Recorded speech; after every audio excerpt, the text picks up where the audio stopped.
Good evening, everyone. Welcome to the first meeting of the Owen J. Roberts School Board of the 2023-2024 school year. I think I just saw some teachers maybe visibly shake a little bit, but it's going to be okay. We're good. I'd like to call this working session to order. The Owen J. Roberts School District Board of Directors utilizes the working session process as a way to consider agenda items as one large committee for the purposes of discussion and debate in full view of the public. Time permitting, the committee chairperson may open the meeting up for public questions on items being discussed by the committee at that time. Dr. Stout. Sure. Thank you, Mrs. Peterson. So tonight we're going to begin with the school perception survey results. And just as an overview, and I'll be introducing Rob Demuse shortly from School Perceptions, but this is the second year now that we've given a survey to all of our students. I think it's grades 3 through 12.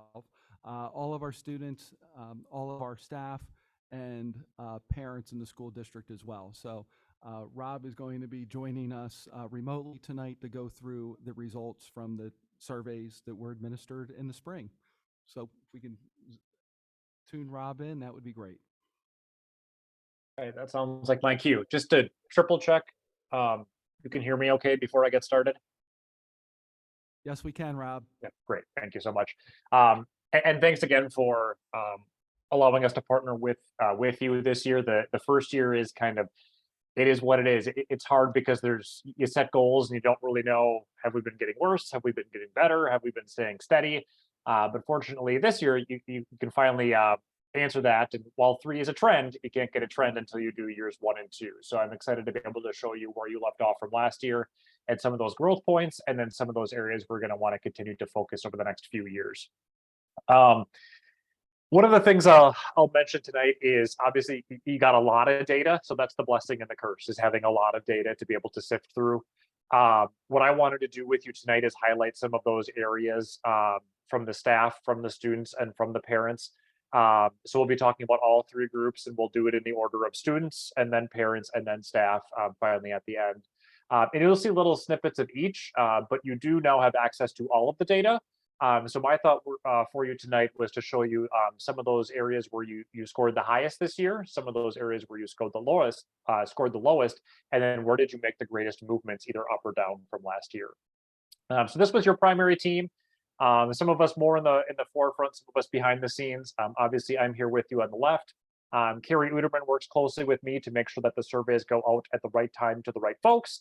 And then Darren Sievers, not so much in this project here, but he is a superintendent, or was a superintendent rather, in suburban Milwaukee, and sometimes pops in if there are issues with my own schedule, making sure you get data back on the right time. So that was your Owen J. Roberts team. I'm going to hop right into it, frankly, and go to your student data. Beginning with those students in mind, the survey deadline for them was earlier this spring. It was April 24th for a 12-day survey window, which is pretty normal. About 2.5 weeks is what we look for the survey groups. You had a little over 3,000 respondents. This is the one group, though, that I would say that I'm not sure what the denominator is here. I don't have a participation rate for you. Because of your own privacy policies, the process here is we share a link with the principals, and then the principals are the go-between to actually send the data out to the students. So there's a little bit of a firewall there. So we don't actually know how many students it was sent out to, but what I can tell you is you did have slightly more respondents than you did when I was with you right around this time last Rob, year. Can I have you just take a break 1 second? We have severe thunderstorm warning, so Oh. all of our phone alerts just went off. So Okay, probably, I think we've silenced them now, but if you could go back about 30 seconds ago, Yeah. I think that would be good. Thank Sure. you. Sure. So the message here was the student survey is a little bit different from the adult surveys for the parents and the staff. Because of your district's privacy policy, we don't access the student data directly.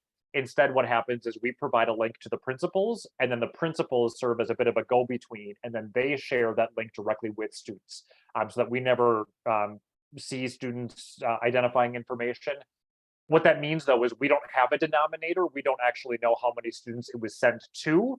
But what we can tell you is you did have slightly more respondents this year than you did last year, to the tune of a little over 100 more. So Again, your enrollment may have grown, but what I can see here is you did have more respondents for your kiddos this year than you did last.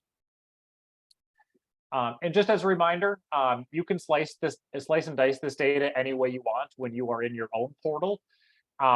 What our system will stop you though is if you get to a pool of respondents that are 5 or fewer. So let's say talking about staff later on, you want to look at one particular elementary school for paraprofessionals who have more than 10 years of experience. That pool of people may be so few that our system is going to say, you might figure out who they are. That's a breach of confidentiality, and that might hinder people's willingness to take the survey in the future. So slice and dice to your heart's content, but just know that there are some stoppage points there, just in case you would go too far. But this didn't really catch my eye necessarily. Based on how many grades you have feeding in, your elementary schools had almost the exact same response rates. 29% of your student respondents were at the middle school, and then a little over 1/3 of your student respondents from the high school. So what did we learn from your students first? One of the ways that we package our data are your student survey indexes. The purpose of these indexes are Can I designed ask a quick question? I'm sorry. Yep. When we look at the elementary schools, is that, when we see percentages, is that based on the total number within the school, or is that only the students that are able to take the survey? That percentage is determined off the percentage of students who take the survey, i.e. like kindergartners would not be included in there. It's of the Okay. students who are eligible to take the survey, what percentage of those took it. But what that's not saying is 6% is not was not your response rate for East Vincent. It's saying of your total pool of respondents, 6% were from East Vincent.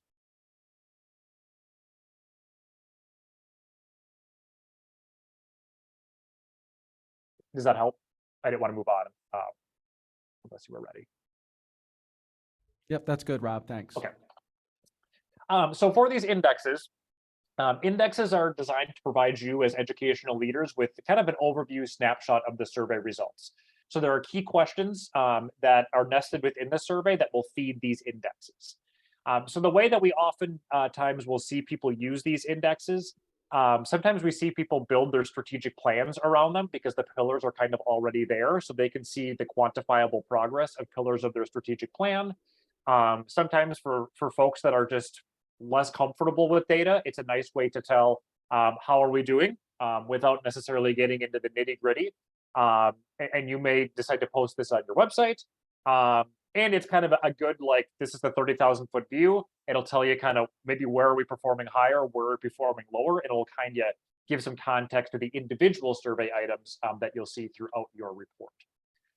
So for your student surveys, no difference from the 4 that you had last year.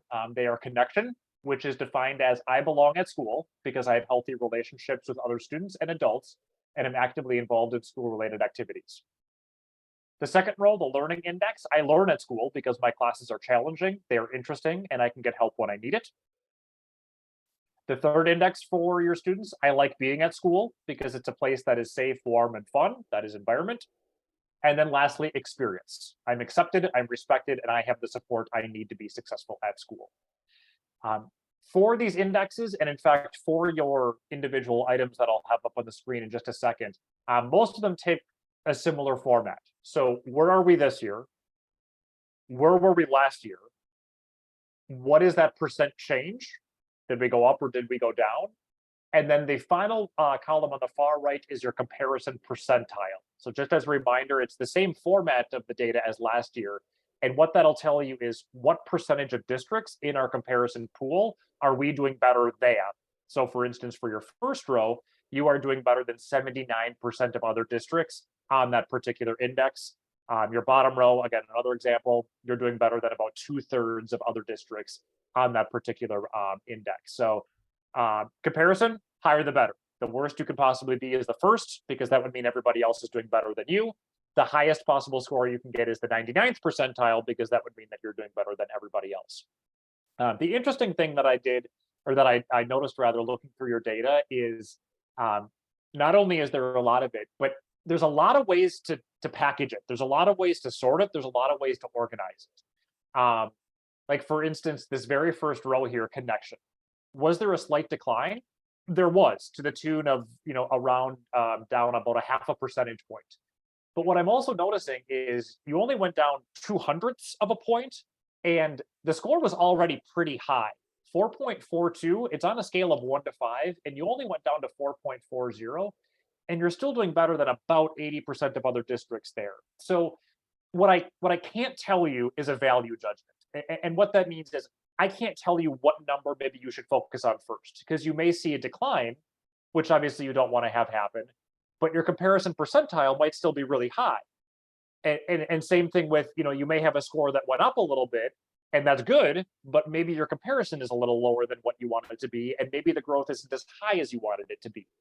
So, some of you may focus on how do we stack up against others. Some of you might say, what are our highest and lowest scores? And still others of you might say, well, are we going up or going down? And I recognize that all of you are trying to do that at one time with all different kinds of numbers that are up here. So my hope is that I can kind of highlight from a high level what went up, what went down. But how you organize it, is your first priority to be at the 99th percentile? That could be a goal.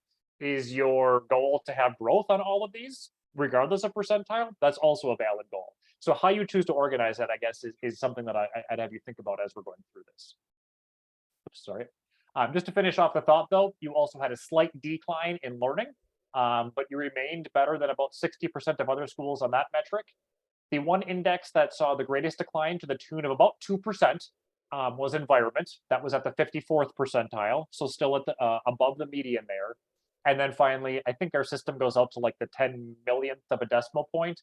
But for the sake of rounding here, virtually no statistical difference in experience. 388 last year to 387 this year, which again puts you at the 67th percentile. Let's dig into some of these specific items. So the first slide that you'll see up here, and this will be a similar format no matter if we're looking at students, whether we're looking at parents, or whether we're looking at staff. These were the 5 items with the most growth. So looking at all the items for students, it was sorted by this 4th column over here, the percent change. So out of all items in the student survey, the one that went up the most by above about 1% is my teachers call on me in class, which puts you at the 90th percentile. The next highest growth was teachers treat me with respect. At the 92nd percentile, you saw a growth of about 0.65 percentage points there. I can be myself at school. Again, a little over a 0.5 percentage point growth. You're doing better than 3/4 of other schools in your comparison pool on that particular metric. Similar, a growth of 0.52%. I feel safe answering questions in class, even when I'm not sure I have the right answer. You're doing better than 71% of other districts there. And then finally, the 5th item with the most growth, my parents or guardians help me with school as much as they can. If I ask, 75th percentile and 0.44% growth. What I take away here, for a district your size, it's difficult to move the needle by a great deal. I work with districts that, in fact, one last week, they have 265 kids pre-K to 12, and they actually had every graduating senior on their website, and it was maybe 4 rows by 4 columns.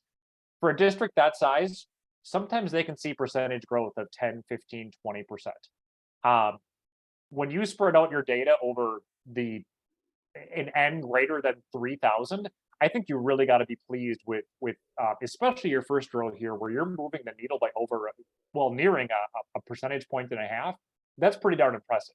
And what you're seeing is, like your second row, for instance, you went from a high A to basically an even higher A. When I think about a scale from 1 to 5, when I start to see the 4 3s, the 4 4s, the 4 5s, that's pretty darn good scores. And so here, you're doing what's maybe the hardest, maintaining the A that you already had from last year. And you can see that reflected in some of these comparison percentiles, where there are very few districts that are doing better than you. What about the items with the least growth? And here I would consider least also potentially moving backward. So the item with the least growth, I'm going to start from the bottom here. Most kids at school follow the rules, declined by about 5% at the 39th percentile. Moving up then a row, my teachers make their classes fun and interesting, down by about 3.3%. You're hovering around the median though. So again, I recognize you don't want to see a decline, but you're still around the 45th percentile. Above the median here at the next one, I talk to people about outside of school about what I'm learning, down about 3 percentage points, and you're doing better than 53% of other school districts there. Fourth from the bottom, I can go online or use a device at school when I need it. This is an interesting data point, not just for Owen J. Roberts, but for districts across the country. First, you're doing better than about 2/3 of other districts here on that particular score. When we crunch the numbers, though, for all of last school year, this was one that declined. Basically, everybody took a stair step downward here, which is kind of interesting. And I think the way that I would frame that is think about where you were maybe 2 to 3 years ago and how much reliance there was on technology. You had to be good at technology. You had to be prepped with kiddos having the right hotspots or the right Chromebooks or the right laptops or the right iPads or whatever other devices they had in their hands because you didn't have a choice. We've seen everybody, though, especially students, say that they have a slightly less access to being online or using device at school when they need it because it's just not the primary way to learn anymore. You're back into your face-to-face instruction. So again, it seems like everybody took a stair step downward, which again, I know you're not maybe happy with, but this is what I'm keeping my eye on to see if we just kind of level out next year, because I think kiddos are just kind of getting used to doing school in person year round. I have a question about that item. Yeah. So would that include, like, the way that question is asked, like, let's say a kid, wants to go on Instagram to check their whatever, and the teacher's like, no, you can't right now. Would a kid put a bad score for that? My hesitate or my assumption there is to probably say no, simply because I don't think they would call it that. I think they would say, I want to go on TikTok or I want to go on Instagram. I don't think they would say, I want to go online or use my device. I want to use my phone. I want to scroll through TikTok or what have you. So I think when you use some of these more formal words, I think they have that kind of academic frame in mind. And I do think that qualifier of at school when I need it does help a little bit there. I can't guarantee that for all the kids, but I would think that it's probably less so about the TikTok than it is about the general phone usage in general. So is that the way the question is worded, the way it shows up on this chart? All of these are verbatim. Okay, all right. Yeah. Yep. Yeah, I think in some cases it might be okay to limit use. Yeah, very true. Very true. By the way, if you solve that, I'm all ears. So I guess a different way to phrase the question is, I can go online and use the device at school when I need it for schoolwork. Yeah. I do think the teachers have, just from my own experience, had a little more strict rules regarding device use in school this year. And I think maybe that also does sometimes could be interpreted by kids that, well, even though it's good that I can't go on TikTok, I would like to use my calculator and I can't, or whatever. So I wonder if that is a contributing factor, which in my mind is a good thing, but could just be misinterpretation of that.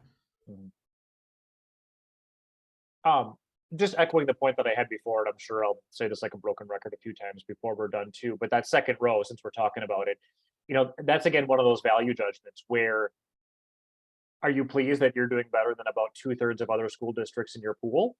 Yeah, that is something to celebrate. Are you happy that it went down? Obviously not. And so kind of what trumps what, or what you're most happy about or what you're least happy about, is something that I would just encourage you to think about over the next few weeks and months as you analyze this data, and certainly set some of the goals that I was actually poking around with on some of your board docs this evening. What about the items, looking at this in a slightly different way, what about the 5 items for the kiddos with the highest scores? So here you're inching closer and closer to that perfect score of 5.00. You actually had no change from your highest item here. And in looking at your second row right away too, I have friends who help me when I need help. That went up slightly, but you set the curve here. There are no districts that are doing better than you in your comparison pool in terms of those two metrics. You are the highest. I have friends to sit with at lunch or hang out with at school, or I have friends who help me when I need help. So what's that telling me here is that a lot of your kids feel like they can rely on other kids at school for social emotional support. Another item that's scoring very highly, you're doing better than about 3/4 of other districts. My parents or guardians help me with school as much as they can if I ask. You had a slight growth there, even from a from a very respectable 4.57 last year to 4.59 here. So even your highest scores, you're seeing some improvement on. I like helping other people when I can, down by about a percentage point, but doing better than 77% of other districts.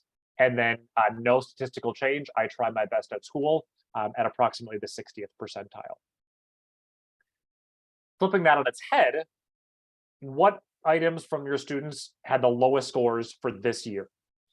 One thing that I want to call out right off the bat is on that 1 to 5 scale, 3 is the median. So one of the things that I'm doing right away when I eyeball this, no matter if it's students, for parents, and for staff, are there items that are above or below 3? Because if at least if you're above 3, you're kind of on the side of the fence that you want to be on, because that leans toward agreement. So whenever I see an item that's below 3, that does catch my eye. And there was one here that I'll mention in just a second. So what were your items with the lowest scores? Starting at the top, I feel safe answering questions in class, even when I'm not sure I have the right answer. One of your lower scores, but you're still doing better than 70% of other districts on that particular survey item. I can relate to what I'm learning at school. Your next lowest at the 44th percentile with a slight decline. I talk to people outside of school about what I'm learning. Decline, one of your 5 lowest, but still above the median at the 53rd percentile. Most kids at school follow the rules, down by about 5%, 39th percentile. And then finally, the homework and projects I'm assigned help me learn and are more than just busy work. You held steady at 2.77 here, and you're doing better than approximately 1/3 of other districts in your comparison pool, with a 0.00% change, exact same raw score as last year. But that was the one and only one that fell below the median. And a slightly different tack, before we move on to a few other groups here, one that stood out to me: do any of the things on the list below make learning hard for you?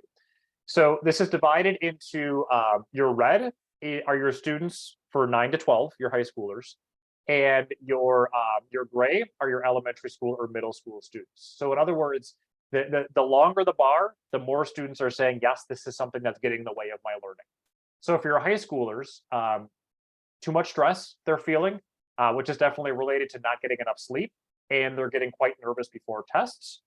I would say kind of a second tier of things that are barriers for learning: distracting students or distracting behaviors in classes, not being quite sure either how or what to study, and not being able to keep up with homework.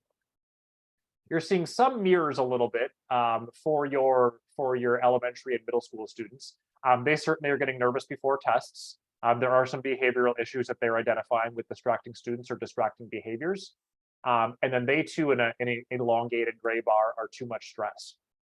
So what I'm looking for here is kind of what are the longest, what are the shortest, and then are there discrepancies between the two? So for instance, one thing I'm seeing down here, your elementary and middle schoolers, I wouldn't say that one of the primary barriers for learning are too much time spent online or worrying about other people posting online, but it's more of a worry for your younger kiddos than it is for your high schoolers. I guess in the back of my mind, I can't tell you whether that's common or not, but when I start to see bars that are not the same length, typically they kind of fall in line what high schoolers say, the middle school and elementary schoolers will say, and vice versa. But that did catch my eye. There is a little bit of a discrepancy there. Whereas your high schoolers are being, to their credit, quite honest. They're a little bit more concerned about too much time being spent on their phone as opposed to the middle schoolers are. So less time for your younger kiddos, but they're more worried about what's going on, and vice versa for your high schoolers there. The other thing I would say is if you look down at the bottom, no computer or internet when I'm not at school and not understanding English. The good news, not very many students are saying that's a barrier. The downside of that is for the students that check that, it is going to be a massive barrier. So if I can't understand what's going on in my courses, or if my expectation is to be connected when I'm at home and I can't be, again, good news, not very many students, but the downside is it's going to be a heavy, heavy barrier for those particular students who check that down at the bottom. I have one more student slide, but let me pause there and just see if there's any questions either about this or some of the other quantifiable information on the previous screens with the growth and the overall raw scores.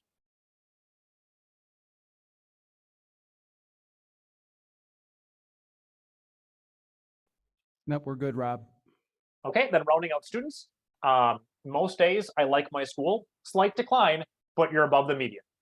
You were at the 55th percentile for your students here. Again, two is a longitudinal data point. It is not a trend. So I guess I'm gonna withhold too much judgment and too many smart things to say here until I can take a look at your 23-24 data. And I think that'll inform more about the direction I want to go on this particular slide. Parents, let's turn the page literally and figuratively over to parents. Same survey window, 574 total respondents. The participation rate did decline here just a little bit from 21-22. That being said, because of the size of your district, I do feel like you did still get enough respondents where you can start to make some good judgments off this data. But I guess that too, speaking of trends, I am cognizant of that. So depending on what your communication routes are, actually, let me pause that and actually jump ahead. Thinking about communication, I was actually going to save this until the end of your parent data, but since I'm thinking about it anyhow, as you think about getting that participation rate up again next year, note the phrasing of the question here that was nested in your survey. How would you like to receive school information? So as you're thinking about kind of letting parents know that the survey is coming out, or as you're letting it know that it's live, or as you're thinking about creating your own communication plan, and not for nothing, as you follow up and say, we heard you parents, and this is what we're doing with the data, as your parents kind of get a feel for, oh, I didn't take that survey, and turns out they're actually making pretty important decisions with it. I would expect that participation rate to rebound. But as you think about your communication plan, your parents love emails. They really want to hear about what's going on via email. To a slightly lesser extent, they do like the automated phone or text notifications. So when your survey window begins next year, that may be something that I would recommend. Sending that ping out maybe 2 weeks before, maybe a week before, maybe when it goes live, and saying, hey, check your inbox, this is coming. We take a little bit of a stair step down then, and this one might not be so conducive for letting people know that a survey is out, but they value meeting with teachers and administrators, and then the parent portal as well.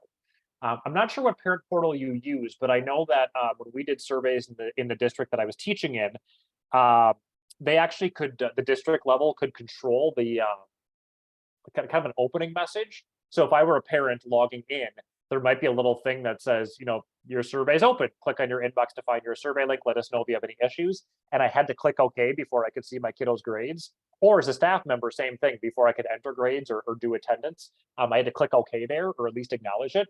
So that might be too something you want to think about if you do have that freedom. Parents kind of like that. So that might be a way to boost participation rates again next year. So let me back up. Your indexes. There are 5 for your parents. Informed. I am kept up to date on my child's progress and what's happening at school. Included, I am welcome, respected, and part of the school community. 3rd, educational excellence. My child's school is effective in helping them learn, develop, and succeed. Atmosphere. My child feels safe and supported at school. And then experience. Is my family accepted, respected, and supported at school? Two stand out rather right off the bat. You did have slight growth in informed and included. You had scores that went up by 0.47 percentage points and 0.45 respectively. So in the right direction, and just slightly below the median at the 44th and 47th percentiles respectively. Educational excellence, slight decline, 34th percentile. Atmosphere, just a very slight decline there at 1% decline, 38th percentile rather. And then statistical tie, my family is accepted, respected, and supported at school, 3.97 last year and this year. And that placed you slightly below the median at the 43rd percentile. Let's dig into some of those items. Same scale here, or slightly different scale, but same number. So can't get better than a 5.00, can't get worse than a 1.00. So that's your range 1 to 5. What were the items for parents that had the most growth? 4 out of the 5 are above the median. Item with the most growth. Overall, my child was able to handle the emotional challenges of school, growth of 1.76%. Closely behind, at a growth of 1.56% at the 68th percentile, the school provides opportunities for parental involvement. Growth of about 1.5 percentage. I feel welcome in my child's school, 62nd percentile. Growth, but slightly below the median at the 41st percentile. The school teaches with materials that reflect my family's cultural and racial backgrounds. And then finally, growth of just under a percentage point above the median at the 59th percentile. School staff treat my child with dignity and respect. What about your declines for parents? One, and this is a bit of an outlier here. Most of your data, well, I guess for students, you were way above, you set the curve on 2, but what I'm seeing here is a lot of your data tends to be kind of between that 35th percentile and right around that 75th percentile. So one that caught my eye, most days my child enjoys going to school. A slight decline, and that puts you at the 12th percentile. Then you bounce back, 2 at the 37th percentile, and similar declines at about 1.6%. I am satisfied with our school's efforts to address bullying, and the school has high expectations for my child. Slightly related to the enjoyment of going to school, satisfied with bullying, the healthy culture of our school, slight decline at about 2.4% at the 22nd percentile. And then also at the 22nd percentile, but with the most decline, at a decline of about 4%, my child feels safe at school. Highest scores. So top to bottom, where are your parents most satisfied in the 22-23 school year? All of them were above 4. So now, you're kind of getting into the above agreement, and you're starting to get into the strongly agree range here, which is great. School facilities are clean and well kept. This is an interesting one. So note that you went down a little bit. The score is high, but the percentile is the 26th percentile. The way you read that is the standard deviation here is very tight. So most people in your comparison pool are hovering right around the overall average. So even with a slight decline, your percentile is going to drop quickly along with it. With a slight increase, just say you were slightly above the median, your percentile soars along with it. So when you have really tightly clustered data, if you move down a little bit, your percentile is going to fall a lot too. If you move up a little bit, your comparison percentile goes up a whole lot too. So what this is telling me is most parents across the country in their comparison pool feel pretty satisfied about how well and how clean their school is. Your parents are satisfied as well. It just happens to be below the median. 3 other items that are your highest scores, and all of them are above the median. At the 59th percentile with slight growth, school staff treat my child with dignity and respect. 62nd percentile, again with growth, I feel welcome in my child's school. Slightly below the median at the 44th percentile, a little bit of a decline. If my child breaks a rule at school, they are treated fairly. And then doing better than about 7 in 10 districts with a statistical tie. I know how to support my child's learning. 4.06 last year, 4.05 this year. And then finally, top to bottom, other side of that list, or other side of that coin rather, what were the 5 items with the lowest scores? Unlike your students, note that there are no items that fall below the median, and that is amazing.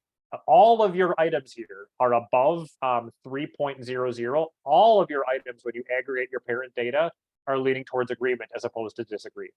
In a district your size, that is a huge success.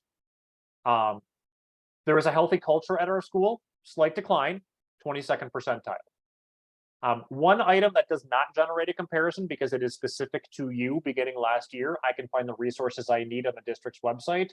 Slight decline from 3.57 to 3.55, but pretty darn close to last year. And then rounding out the bottom of your scores, all with slight declines, all above, or all about, or all around the 33rd percentile or lower. I am satisfied with our school's efforts to address bullying. The school board is doing what it takes to make our district successful, and the district is overall heading in the right direction. We talked about communication a little bit already. So let's go to the final slide here for your parents. On a scale of 0 to 10, how likely would you be to recommend our schools to a friend or family member? This is a little bit akin to the Net Promoter Score. Above the median at the 58th percentile and down by about 0.3 of a point, 7.88 last year to 7.58 this year. One thing I will say though is overall your score was already quite high. In fact, one thing that I do here is I just kind of a little bit out of curiosity, start at the top and I add and see how low I have to get before I get above 50%. So if I take 28% of your parents are giving you the highest possible score that they can. If I added another 17, you're at 45%. And then if I added another 20%, you're at 65%. So about 2/3 of your district are at an 8 or above. And kind of in the Net Promoter World research, based on their own trademark data, those are what they call the ambassadors. So those are the people that not only feel good about you, but they're actually the ones that talk you up to other folks in the community or other people who aren't enrolled in your district. So that's really amazing. At 2/3 of people that are kind of being in your ambassadors without you doing anything. That's my parent data. So again, let me pause for a moment before I round out your 22-23 data with staff. Any thoughts about parents?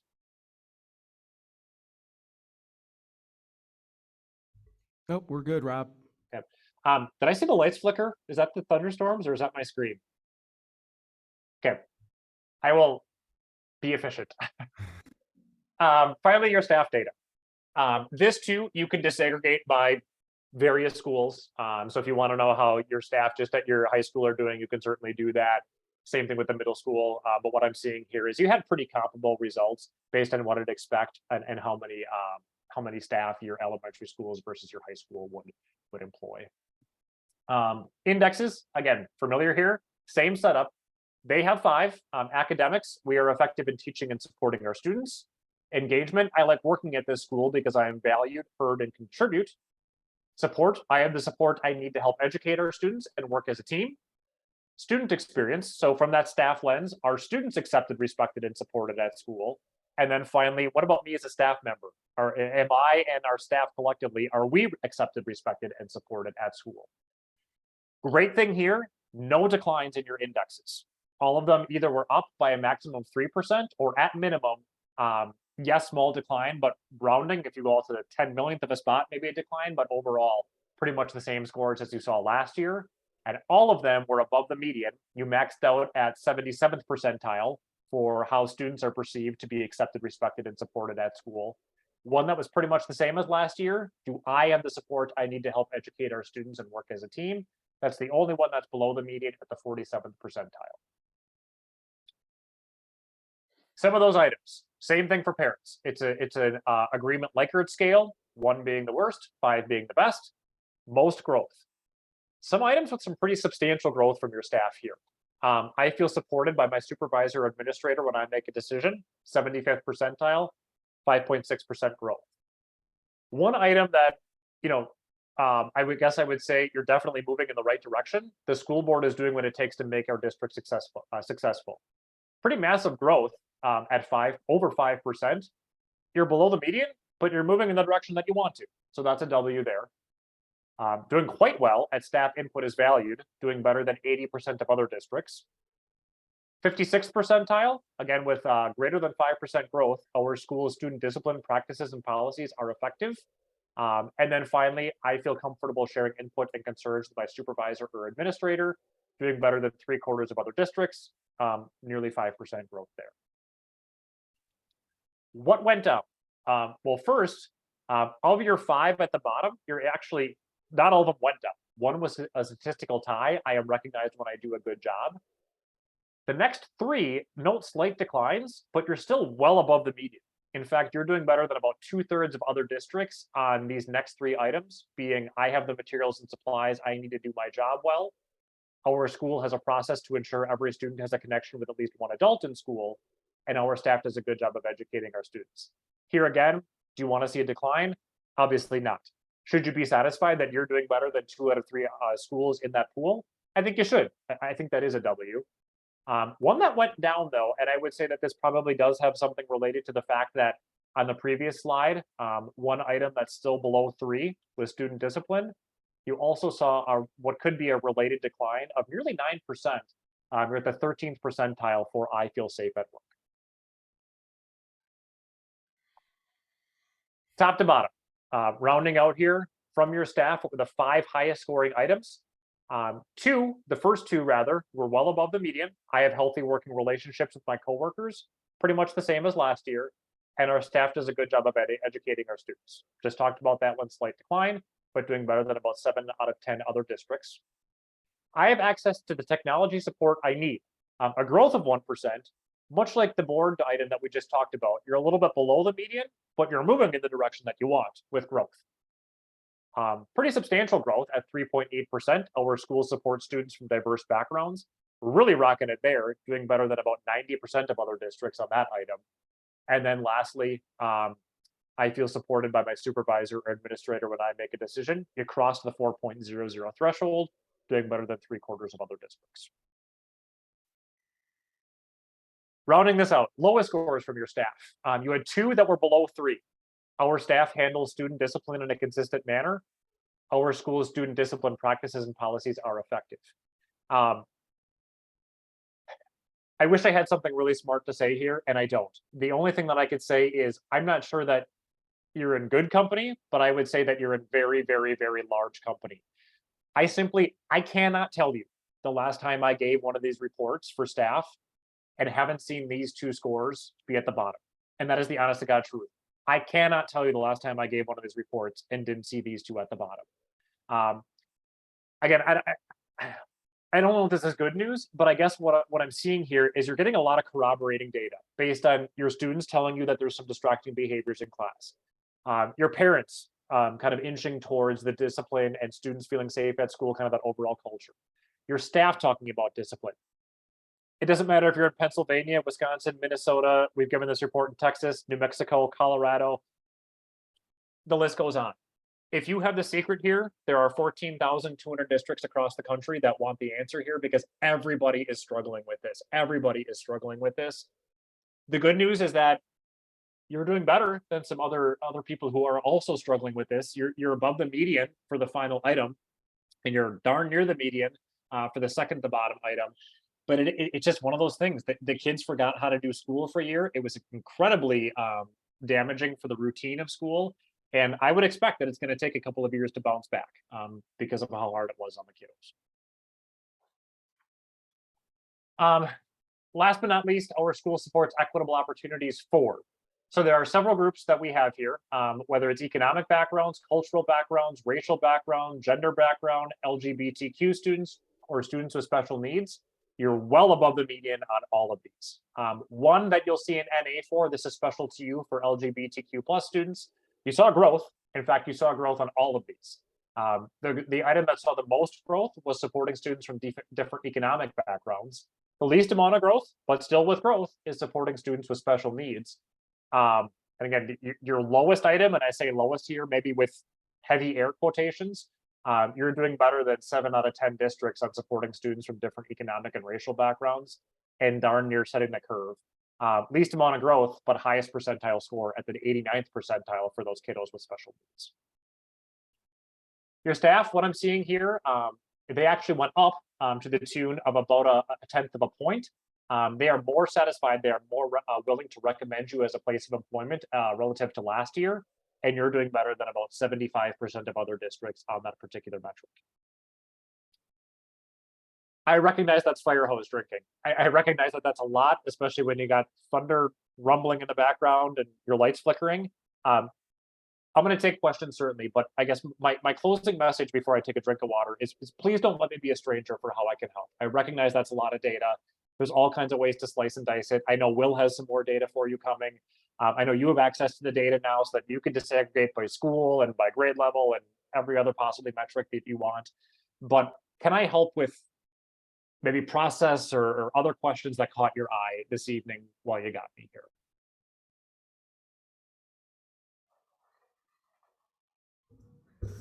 Quick question about, so it says the schools support equitable opportunities. That's for the staff? Correct. That's the staff. So why don't we have the same for parents and students? Yeah, the honest to God answer was we tried. Students really struggle. Let me start with students. Students, we've learned, really struggle with statements that are not I.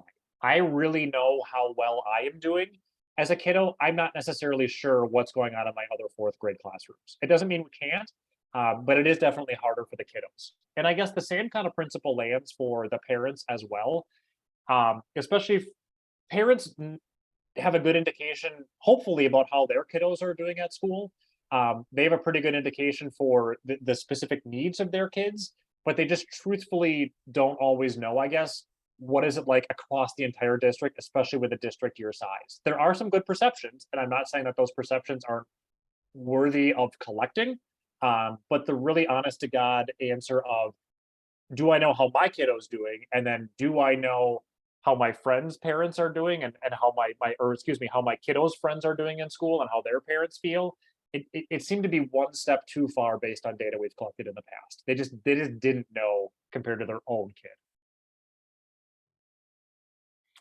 I was looking at some of the national surveys on this school safety question, and this seems to be something that is nationwide, the perception of, from whether it's from students, staff, or parents, of how safe I am at school.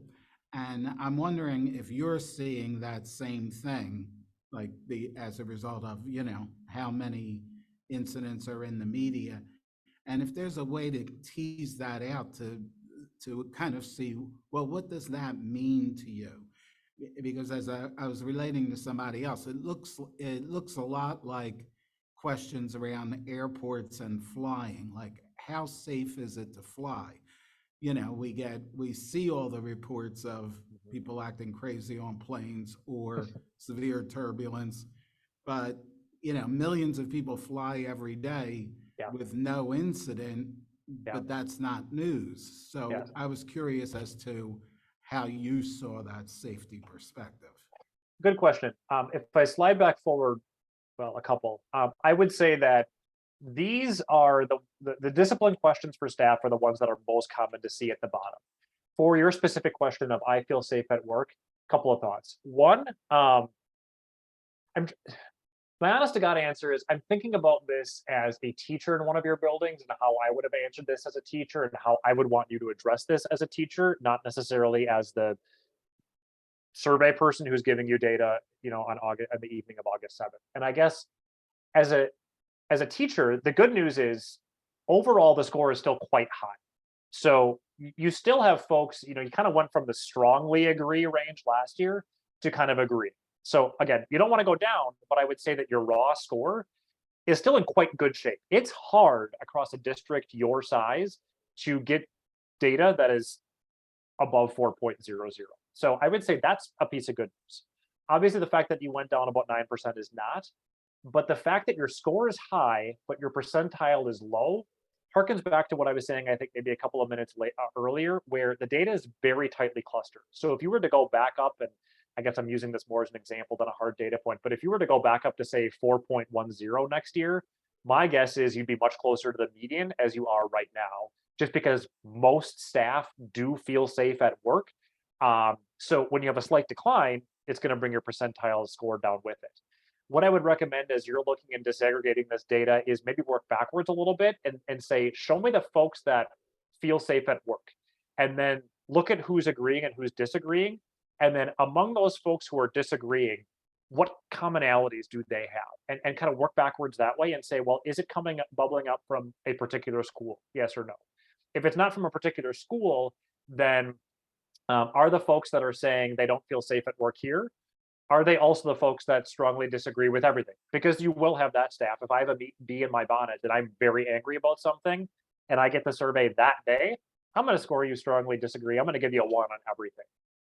I might also say for those folks that don't feel safe at work or are strongly disagreeing, what other items is that correlating with? Are they also the ones that are most concerned about discipline? Is there a difference in tenure? Are those folks that are brand new to the district, do they feel less safe than those who are strongly tenured? And does that come back to how we can help them improve the discipline in their classroom? So I guess I think you're right that it makes news when it's not good because overall your score is still quite high. But I guess I would say that might be something you want to think about is what other items kind of hang with or float with I feel safe at work and who's not satisfied with that. So do we kind of delve into that, or do you also, give us advice and, trends for that? Me or Will? Yeah, Rob, I'll weigh in on this one because, you know, when we get the results, I share them with the principals immediately, and then they take it personally. They look at it, and then they do engage in conversations, you know, with their staff, because again, our goal is always to get better. So, you know, with having Rob share the data, you know, overall comparatively, you know, we do well and with our scores, but I know unless we're improving in every area, I'm not happy. I'm not satisfied. And I know that's how each of our principals are. So they do dissect it for their particular buildings, and then they do share that information back with staff and actually put in their plans how they're going to make improvements. Yeah, I just had a question on the student responses. I don't know why I'm getting all this feedback. Are the student responses aggregated amongst the elementary and the high schools, the high school? Because I'm just wondering, I think what I'm having a hard time figuring out is, I think if you're an elementary school student, your perspective on life in general is different than it is as a high schooler. So I can't really pinpoint where issues are in the district without looking at more granular data and responses amongst the elementary schools versus the high school.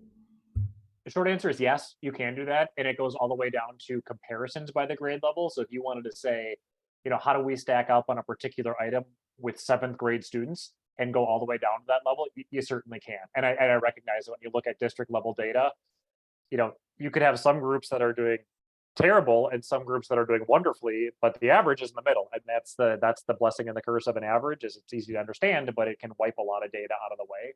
So I guess my answer is you can definitely get down to that. And some of the data that I know that Will has, again, you could go down to 7th graders at a particular school and look at how they're doing compared to other other districts and schools, so that you can actually answer that specific question. Will, I have a question for, or Dr. Stott, I have a question for you. So is our cabinet looking at this from a district level and breaking down the data to look at, you know, specific grades, specific groups of students, to see if we have any, you know, areas that we need specific improvement on? Yes, we do. We look at it as well. So like I said, and the individual buildings are able to break it down by grade level. They're also able to break it down demographic areas. So again, as a cabinet team, we look at the district-wide results too, but we're able to go in at the individual school level and compare schools and see if there are differences in our schools. So, and that is something that we do. I guess my question was, are we breaking up at the district level down into like all students with IEPs? You know, are we looking at the district as a whole and not just taking individual elementary schools? Are we looking at all the elementals across 5th grade at the cabinet level? Correct. We are looking Okay. at, yes, across the district. But as far as this whole safety issue is, I'm assuming because of the way these questions are worded, we don't necessarily have a way of knowing whether these safety issues are from like outside influences or what's going on in the building. Right. Correct. We can't break it down Yeah, and know that- yeah. what the cause is for that response. Yeah, I wonder whether the the set perceptions company would consider questions that are a little more specific on that, because safety is such a huge concern. Are we talking about outside influences, or are we talking about what's happening inside the building? Yeah, and these they can certainly be. If I'm thinking fast forwarding 1 year, now that you have this data, if there are items that you want to drill down into and measure these a little bit more carefully, and then see how this compares to the previous year, we can certainly do that. Especially, like I said, I know I was digging into some of your strategic goals and priorities that I think you're talking about in a few minutes here. If there's something that went really well, and you want to figure out a little bit more about that why, we can certainly add questions that do so. If there's something that's not going well and you want to poke and prod a little bit at why that may be the case, we can absolutely do that for you. All these are nothing in here is fixed. We can drill down as deeply as you want. Yeah, regarding that safety question, I think a difference between in the classroom, in the hallways, in the cafeteria, you know. Yeah. I think those are all. Yeah, it's a knife's edge. The more questions there are, the more people are likely to quit. And I guess I'm thinking back with my teacher hat on too. The days that I got to use the bathroom and eat lunch, that was a pretty darn good day. So I guess I'm also thinking I want to keep it as short as possible to get you the most meaningful data, but also not to bloat it to the point where people won't take it just because they don't have the time. fine, happy medium. Yeah. Okay. All right, Rob, thank you so much. You bet. I'm going to very carefully leave and not end your meeting, but I appreciate your time. By all means, let me know if there's anything else I can help you out with. Thank you. Thank you.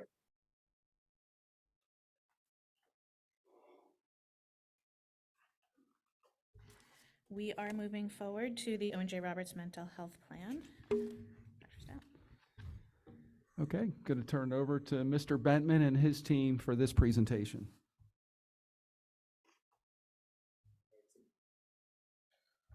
Good evening, everybody. Thanks for having us here this evening.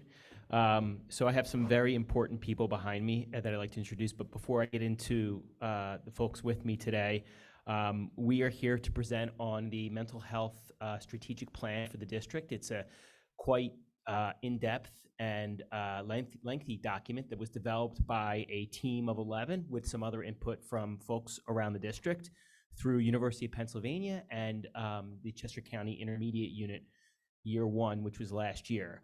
With me, I have Mrs. Quinn, school guidance counselor at East Vincent, right there. I have Mrs. Gatto, our student assistance counselor, and supports and runs the SAP program at the middle school. And her wonderful colleague, Mrs. Morgan, who does the same at the high school, runs our students assistant program at the high school. And I have Dr. Schneider, who's our assessment and data coordinator for the district, also supports our school psychology team. Our team of 11 also consists of Mrs. Weber at West Vincent, Mrs. Colbert, who's a teacher at the middle school, Dr. Higgs, school psychologist, Dr. Ball, a supervisor, Dr. Oswald, our principal representative at the elementary level, Dr. Heff, who is a special education teacher at the high school, and Mrs. Slade, who's assistant principal at the high school. So we had a great team of 11 that kind of spanned different parts of the district and different levels.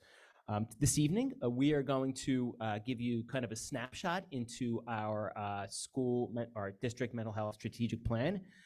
So if you have any questions at the end, we'd be happy to answer them. And we're going to go ahead and get started. So first up, we have Dr. Schneider with the development of the mental health strategic plan and how we kind of went through the process. Thank you, Brad, and thank you, everyone, for the opportunity to present our strategic plan. What we're going to spend the majority of our time tonight going over is kind of, at a high level, the programming that we have in place across the district to support our students' mental health and optimal development. But just to kind of set the stage for that, I want to talk about how we went about developing this plan and specifically highlight, as Brad mentioned, our participation in the Chester County Consortium for Mental Health and Optimal Development this year. So this was a year 1 program that was put together in combination between the Chester County Intermediate Unit and folks from the University of Pennsylvania, really with the goal or the purpose of bringing together districts from across the county to kind of channel our resources to address what's becoming an increasingly, big challenge to sort of wrap our arms around, which is how do we support increasing mental health concerns from sort of a K-12 programming standpoint across the district. So our team, as Brad mentioned, was multidisciplinary. We had teachers, counselors, school psychologists, and administrators kind of working together on this project. We went down to the IU one day a month throughout the school year, and it was kind of a collection of activities that included professional development. There was a speaker series where they would address relevant topics to mental health. And then some of the real value in attending those programs was in the exchange of ideas and the gathering of feedback from some of our partner districts. And then what our district did was we utilized the afternoons of these consortium days to really lay out our strategic plan. And the document that we produced really does just that. It puts down on paper in a hopefully an easily communicated way exactly what we do from a K-12 standpoint to support students' mental health. And we kind of map that onto a framework of universal supports. So those are the programs that we have in place that are available and provided to every single student who walks through our doors. And it's really, that's the prevention work that we do to try and put students in a position to be successful. And then we also talk about what our supplemental supports are, which are supports that are available to all of our students, but provided to students on the basis of an identified need. And so we utilize that framework to provide services in the most efficient and hopefully effective way possible. And you'll see that laid out in our progression today when we talk about elementary, middle school, and high school programs. The final thing that we did in developing our plan was we sort of took a broad view of, okay, this is what we have. How comfortable are we with this, and where do we want to go in terms of both the near term, how can we grow in the 23-24 school year, and then how can we grow in the years to come? And so that's, again, we'll get into a little bit of that towards the end of the presentation. The last thing I want to leave you with before I pass it over to my colleagues to kind of talk about the programs that we have in place, we're going to be talking a lot about the what do we do to support students' mental health. And so I just wanted to kind of, as a jumping off point, lay out what we identified as our strategic mission, the why are we doing this work? And to do that, we kind of borrowed from some of the language that our high school administrative team put forward in the beginning of the year, really centering the student and the student's experience as like the primary driver of like why we're doing what we do. So in using that and borrowing some of the language that they use, we came up with the strategic mission that you see up there. Throughout the Owen J. Roberts School District, we are committed to creating a community where everyone feels loved, safe, and heard. And so as we talk through our programming, recognize please that that's kind of the guiding why of what we're doing here. With that, I'm going to pass it off to Christine Quinn, who's going to talk about our elementary program. Hi, everybody. Thank you for having us. Happy to be here representing our elementary buildings. Can you use the next with me? Oh, okay, gotcha. Thank you. Okay, so as Brian explained, the universal programs are provided to every student that walks in our building K to 6. The first bullet point you see there, the developmental guidance lessons. What that looks like is I go into, the elementary counselors go into each homeroom once a month and co-teach along with the homeroom teacher relevant topics, developmentally appropriate. Obviously, there's a big jump as you go from kindergartners all the way up through 6th grade, but we're looking at topics covering their personal development, social growth, and some career awareness type of things as goal setting and so forth as you move through the grades. So that occurs once a month in each homeroom across the building for the whole school year. And we have, as part of the plan in one of the appendices, you'll see the curriculum map for that and exactly what that looks like.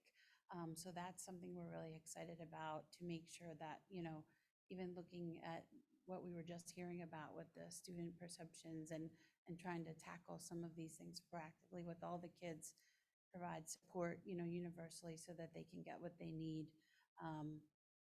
The second bullet point, programs that promote a positive school culture, that looks like various activities that we do throughout the school year. We have positive behavior support programs. The 5 buildings follow the Start With Hello initiative at the beginning of the year, which really promotes connectedness and helping kids to get to know other kids. That's especially important when we have, you know, a lot of new students coming in all throughout the school year anymore. All kinds of other things, character development things that happen in each building, you know, recognizing students for growth and effort. And then that last bullet point, the social and emotional competency self-assessment, is something that we will administer 3 times in the school year to our students in 3rd through 6th grade. So that really will give them a voice and provide that data for us to see where do we need to intervene, who needs support, how are they doing, and really help our schools plan for how to provide the best supports for the students. Then we move to the supplemental support. And again, this looks more like, you know, supports on an as-needed basis. So our counselors at the elementary level work with our teams, including coaches, principals, obviously the teachers, other support staff. We can meet individually with students when they self-refer, when parents request, or when a teacher, you know, lets us know that somebody might need support. Oftentimes when there is a need for a cohort of students with shared support needs, we will run small groups and just work in different levels on an as-needed basis to provide behavior support and whatever really is needed for each individual student. And so that covers our elementary stuff. I believe I'm going to turn it over to Caroline now. Thank you. Hi. So at the middle school, we have some of the same things as elementary and of course as the high school as well. This year, we are starting Second Step in our advisory programs. Our advisories meet once a week in a small group with a teacher. This year, Second Step will be guiding us in the lessons that we're presenting about social emotional learning. We also are starting a Welcome Wildcat Week. So this is going to be the first year for that. The first week of school, we have a little bit of a different schedule every day and different activities every day for our middle school students, just to help them acclimate to middle school from elementary school. We have a PBIS program that really took off this past year, so we will be continuing with that. And we are also doing the social and emotional competency self-assessment. We will do that 3 times a year, once at the beginning to get a baseline, halfway through the year, and then again at the end of the year. At the middle school and high school level, we have a SAP team, the Student Assistance Program. I lead that at the middle school level, and Vicki runs that at the high school level. Anyone can refer a student to the Student Assistance Program, including teachers, staff, counselors, parents, even students can refer a friend if they have any concerns or they have noticed a change in behavior. And what we do is link families with community resources and also some in-school supports. As far as the supplemental supports at the middle school level, we have drop-in counseling services. We have 3 school counselors, and then I am based here in the middle school as well. We run small groups and do short-term counseling. So next we have Vicki, who's going to talk a little bit about the high school. For me. So it's going to be a little bit redundant because the middle school and the high school do have some of the same programming. For our universal programs, our high school has advisory. We have that once a week on Tuesdays, and we have different topics that support students and their optimal development in those weekly lessons. Supports accessing counseling, reporting concerns to student assistants. That is basically our referral process for student assistants. We really make the kids aware of that at the very beginning of the year. We have videos that we show in our advisory programs that explain what student assistance is and how to refer. Healthy Habits is a program that's presented to all of our 9th graders. Teen Mental Health First Aid is for our 10th grade. This will be a new program this year at the high school. Healthy Relationships, that is a partnership with our health department and the Crime Victim Service, and they provide lessons for our students regarding healthy relationships. And then we will be using a student engagement instrument at the high school level to get a pulse on how our students are doing. So it's a little bit more of a sophisticated tool than the middle and elementary schools will be using.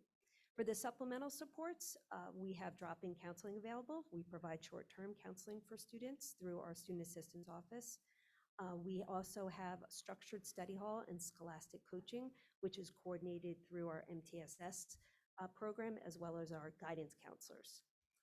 If available, we do try to run short-term groups, and we provide individual counseling through myself and our other SAP counselor, Amanda Heffron from the IU. And when we have acute counseling supports, we will help connect families with outside resources. That's the high school. That student engagement instrument, that is instead of the social emotional competency self-assessment. Correct. And that will be 3 times a year as well?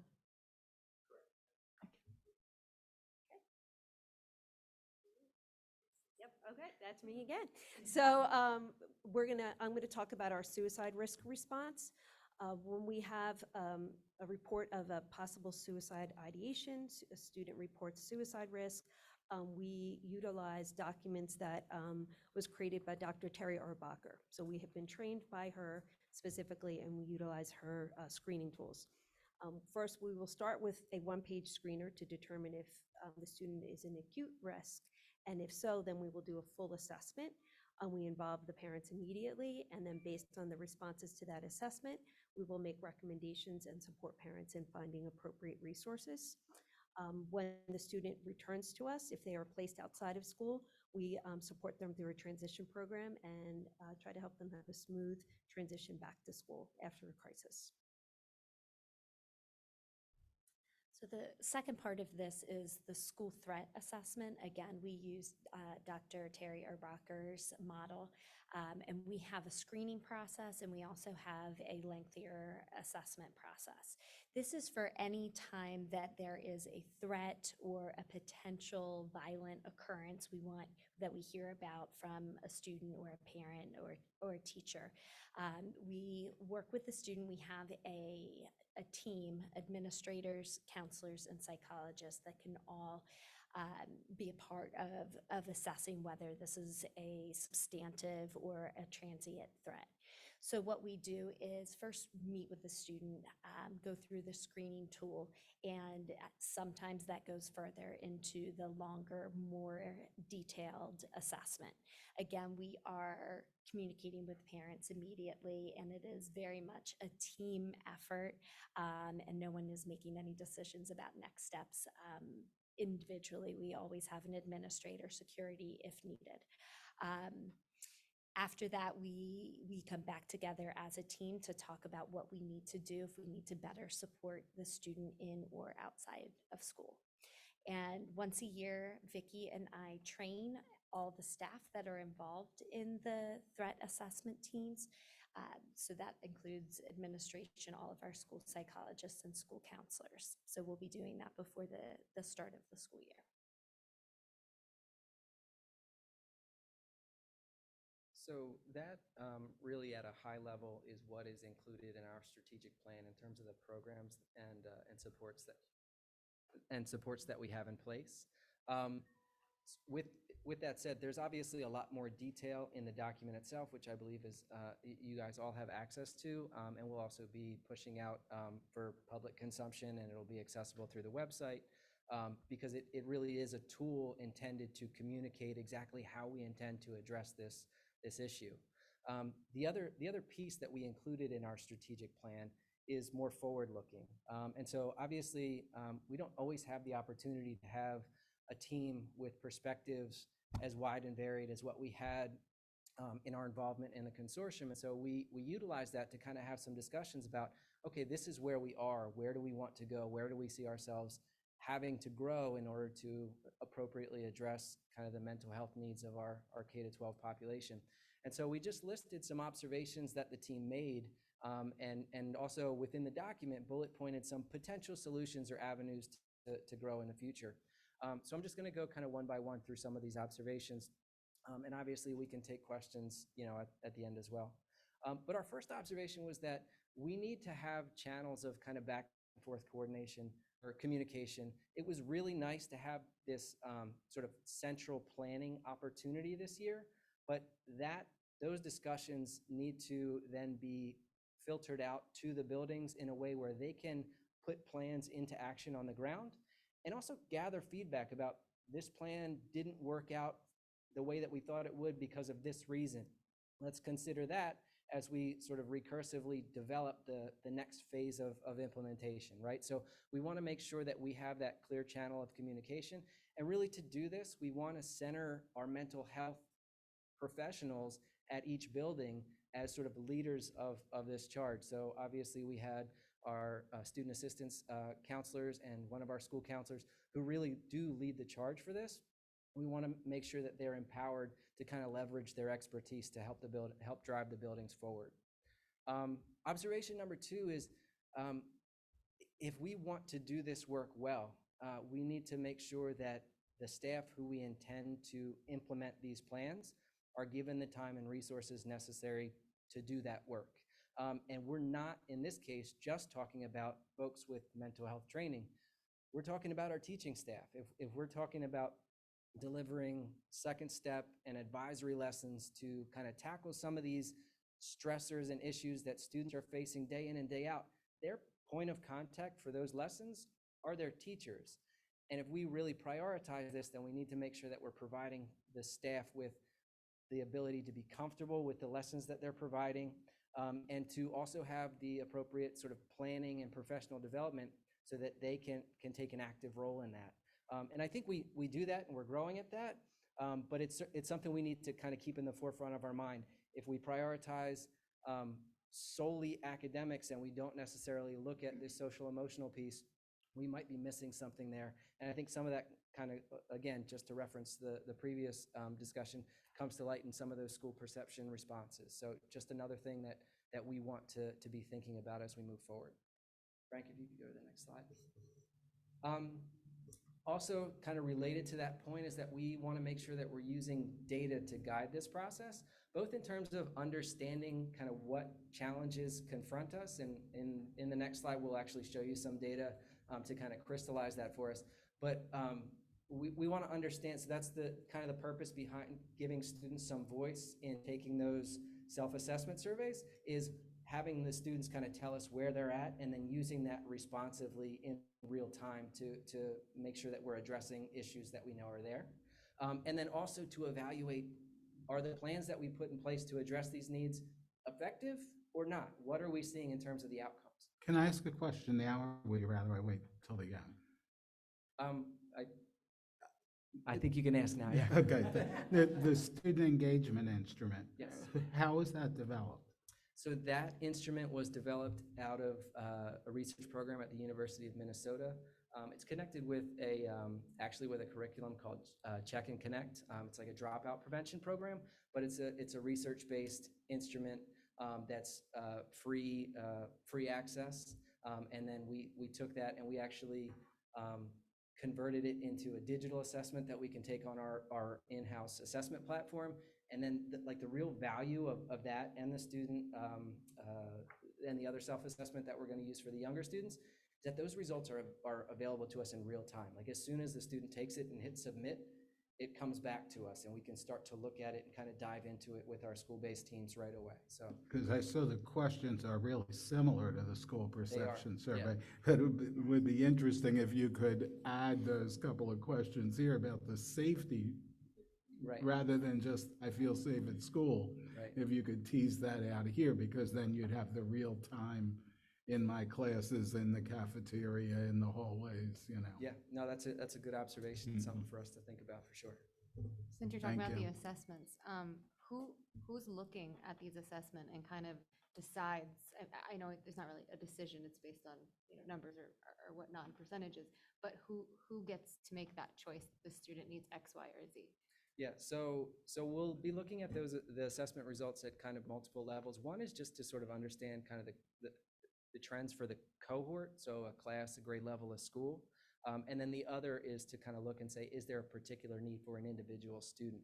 But in terms of who's digesting that information and responding to it in the buildings, it's going to be your core team. So at the elementary buildings, that'll be a combination of your building principal, your MTSS coordinator, your academic coach, your school counselor, your school psychologist, kind of the core folks who are involved in that kind of building level planning.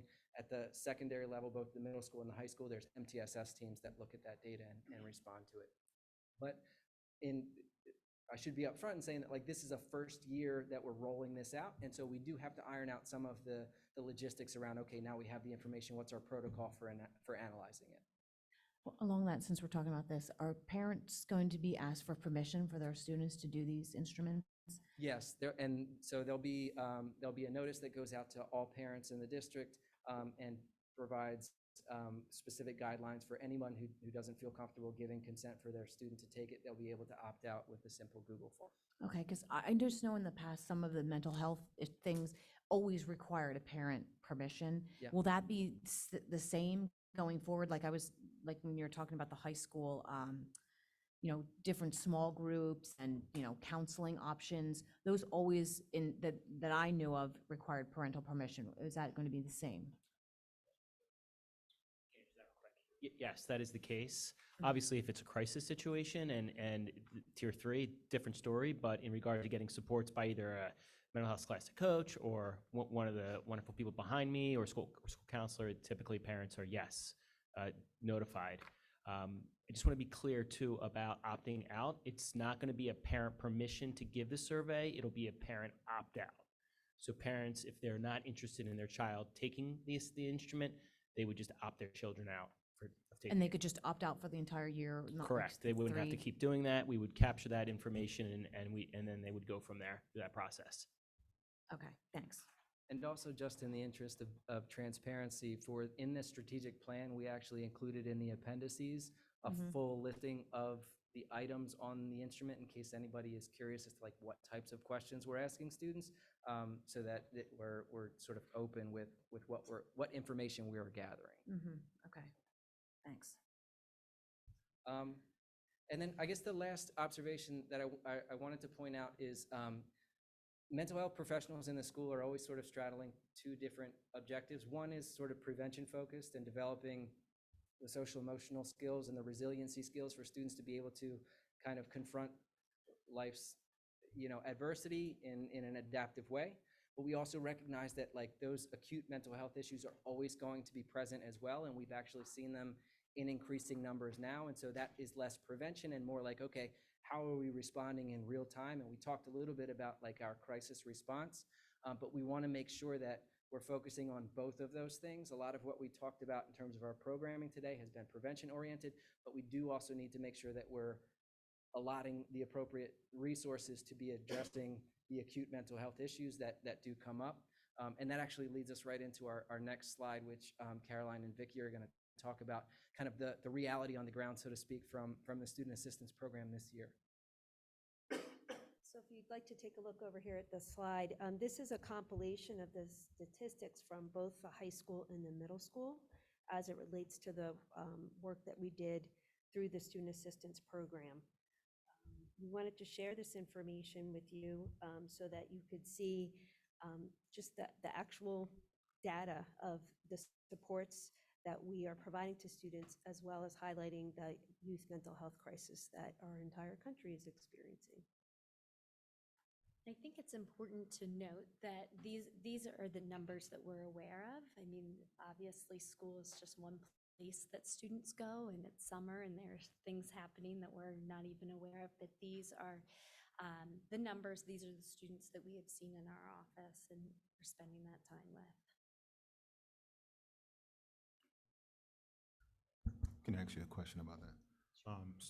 So is there an expectation or a request for parents to share any of this type of activity that happens outside of school so you can support in that aspect?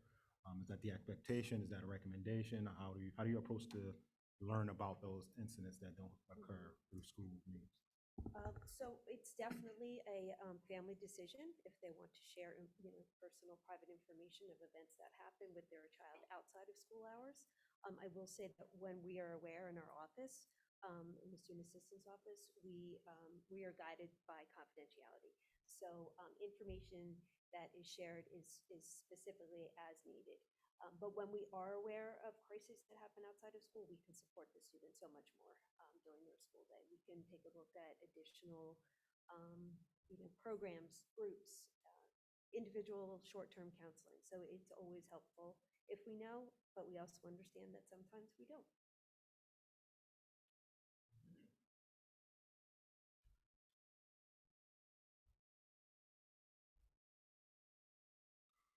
Just wanted to add this slide here with our supports in each of the levels at the elementary, the middle, and the high school that are part of our mental health supports or are part of our teams throughout the school year, each having a different role. That information, the role information, and what sort of what they do inside the school building is located in the plan, but just a list of those personnel and who's who in at each of the levels.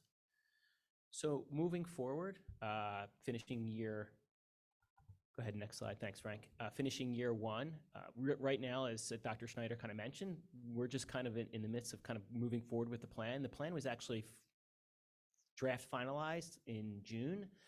This is a working document, so although it is a plan, you'll see updates on the front cover, and we'll continue to provide updates on that front cover. We're also going to be posting it on the websites, and any updated versions will be posted on the website for all to see. We'll have principals share out the plan with their staff. This is going to be something new for them to take a look at.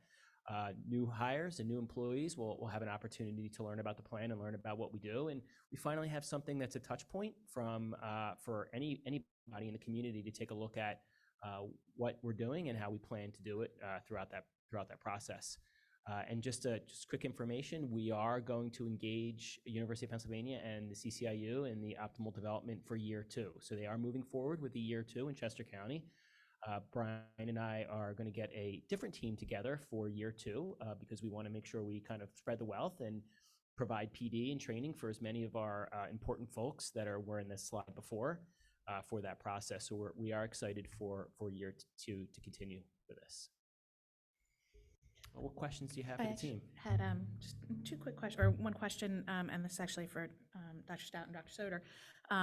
When we talked about the, I think it was maybe the 2nd or 3rd objective, when we talked about professional development and we're looking at staffing, this is a commitment from, our administration team to put the, what needs to be in place to make this plan happen. And so, I want to make sure that we are fully invested in terms of, we have professional development time scheduled to make this plan happen. And I know we still have a few openings to fill as per this plan, but that we have the commitment to staffing and doing what's necessary to see this plan come to fruition.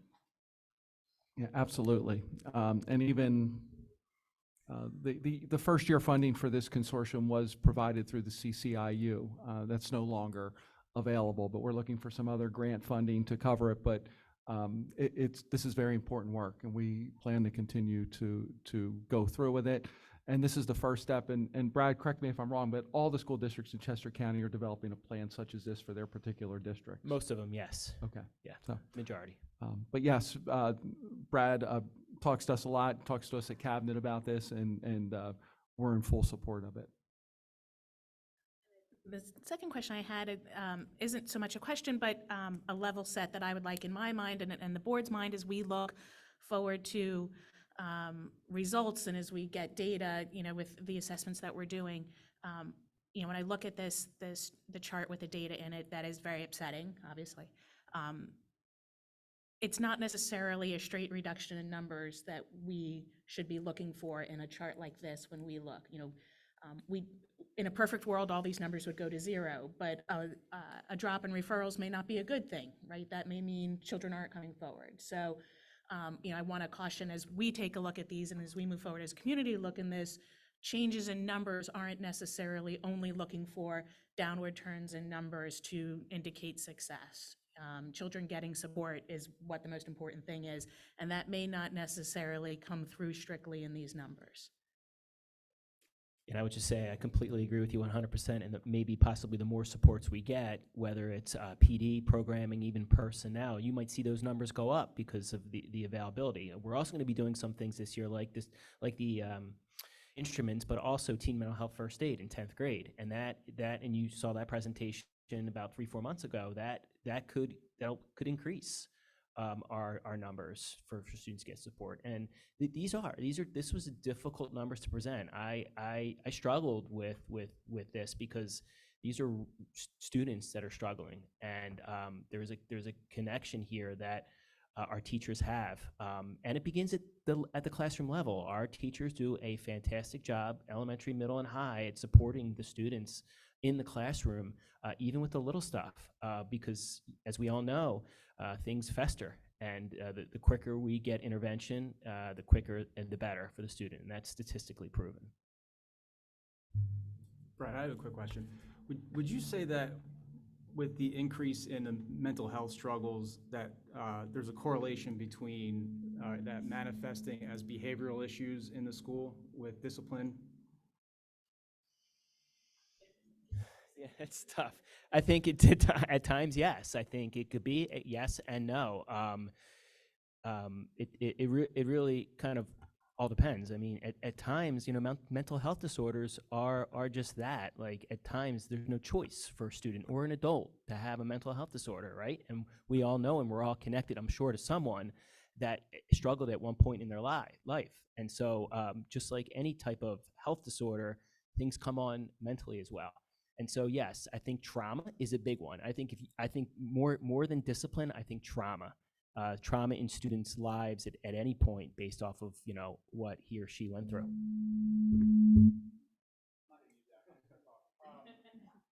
guess what I'm interested in, coming off the whole perception survey, how that lands with you, I know you talked a little bit about it, but also thinking back to middle school and a lot of the discipline issues that we look at and analyze last year in improving the EMT position. In unpacking the mental health issues with the strategic plan, do you expect to work in tandem with that position also across the district and influencing whether or not behavioral or discipline issues in the district are related to working together? Yeah, I think we could take a look at the data to see how that works. I think that's probably on the mind of Mr. Solsfus and his team to take a look at that. I will say that we have students that live in both worlds. We have students that live in the kind of administrate the office world when discipline things occur, and they also at times get support from Caroline behind me, right? And so they might be dealing with certain situations in their own lives, and then might act up and cause disciplinary infractions, right, on themselves based off of what's going on. So, but we also have students that kind of would never be in the principal's office or assistant principal's office, but might visit Caroline pretty much every day, and vice versa. We could have students that have multiple disciplinary infractions that aren't showing anything going on with mental health. I will tell you too, this is like the bigger picture with kind of the kind of child fine and special education, because we know in the long run, I think that's our goal, is to get supports in students that might or might not have a disability. And then this is kind of intertwined even into that piece, because if we see things happening in both areas, that could be a sign that there might be some more going on, and we would need someone like Dr. Schneider's help, maybe find out if there are, the stuff that we need to help and support students. Brad, I don't see the nurses listed as part of this team, and yet obviously kids very often go to the nurse's office as kind of the first level of, I'm not feeling like myself today. Dr. Vitale, that's a great question. We have school nurses in the specifically all over. I would say all levels. My experience at the elementary, the nurses being part of the department, the people services department, yeah, they provide a lot of support. Yeah, really triaging. That's a great suggestion. Also, just sorry if I missed this. I had to step out a second, but the universal programs that you have for the high schoolers, the healthy habits presentation, the mental health, all those things, are those things that also parents can view? I was thinking about our school perception survey. We actually had a fairly good score of students who said, my parents will help me if I need something. And so I'm kind of wondering whether or not the parents are able to partner with these presentations, and or at least if they're interested, know what they are, see them for themselves, so they know what kind of mental health help you're giving. Sure. I think anytime the parent connects with the school, we'll provide that information. We could look at ways to get that information out be more prevalent, like maybe website, or provide more communication there. The best I can answer that question. I don't know if you want to add or. I know that the health department does let the parents know when crime victims is coming in. I'm not sure in what way. It could be a Sky Alert or on their Canvas pages, but I know that that's pretty standard, I believe. And then, of course, with the teen mental health first aid, parents will have the opportunity to opt out. This will be the first time we're doing that. To answer your questions about support groups, we always have to get parents' permission for kids to participate in a psychoeducational group. So we partner with the parents all the time. Just a comment. Anytime somebody doesn't talk into a microphone, there's a good chance that anybody who's trying to listen online is not going to catch what we're saying. Just keep that in mind. Yeah, thank you. I just had a question about, I think the behavioral therapist and behavioral analyst, those are new roles to the district this year? No. We have a BCBA at the elementary level and a BCBA at the secondary level. I would say they've been in, maybe 3 years. 3 years. And do we see that that role specifically is making a difference in our ability to address issues? Yes, and I think those two work more on the behavioral mental health side with not only students with IEPs, but students without IEPs. So through the referral process, if a student is getting an evaluation through a school psychologist, they're supporting through the formal behavioral analysis process and developing positive behavior support plans. So they're very helpful through that process. Is there any way you could give us an update on, so I know with the IU Health Consortium was working on getting a inpatient hospital for pediatrics and, trying to increase the amount of therapists that are available, which is another problem. Even though we can identify students, it doesn't mean we can get them the help they need in a timely manner. So did they make any movement with being able to, move in that direction like they wanted, or? The microphone. So I'm sorry, the first part of that I missed. What agency were you asking about? I know the CCIU, when they were working together with multiple universities and such like that, were trying to, gather funds to help put a mental health, pediatric mental health facility inpatient somewhere within Chester County, so we had better resources and closer resources than what we have to send the students to now and kids to now. Do you know if we have made any progress in that area, or? There is no progress yet, Okay. but it's a discussion, so that's positive. There's been talk about the Brandywine Hospital. There was an eating disorder clinic there, and at one point they talked about making that a children's inpatient behavioral health hospital. But as of right now, we don't have any information about a new facility. And the facilities that we have are always, there's waits for beds.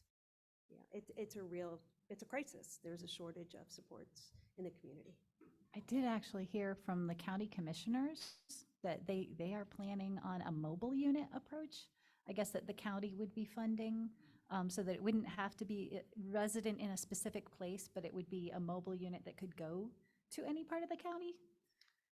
That was new information to me that I just heard this weekend.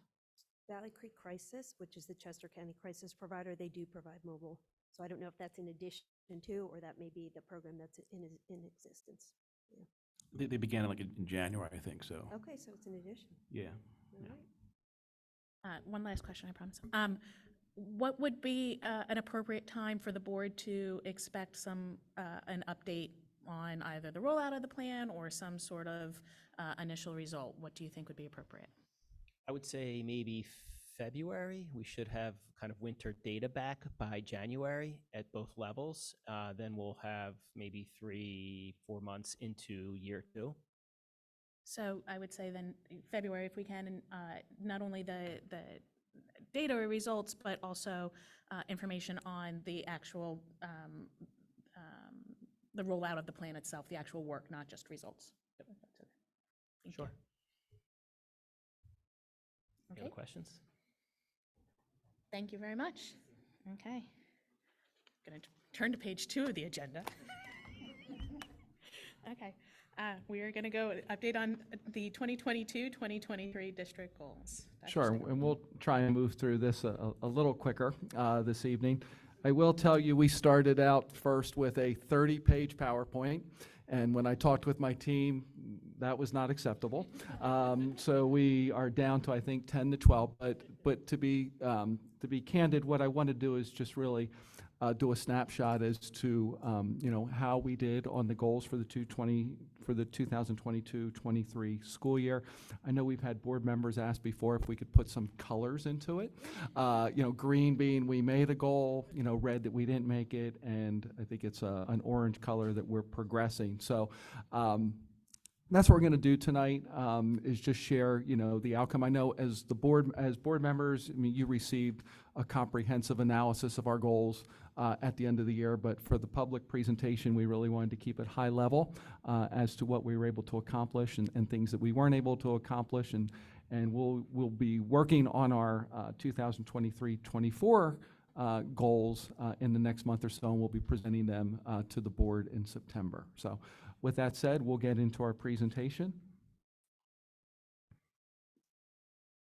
As you know, these are the 5 categories for our goals. The one thing I will remind you of, and I talk about this constantly, these 5 main categories for our goals are driven from our comprehensive plan. So these are not items that will change, that we plan on changing, but these are the main categories that we develop our goals or our priorities for the district under these 5 categories currently. So next slide. And student success, I will turn this over to Dr. Soder.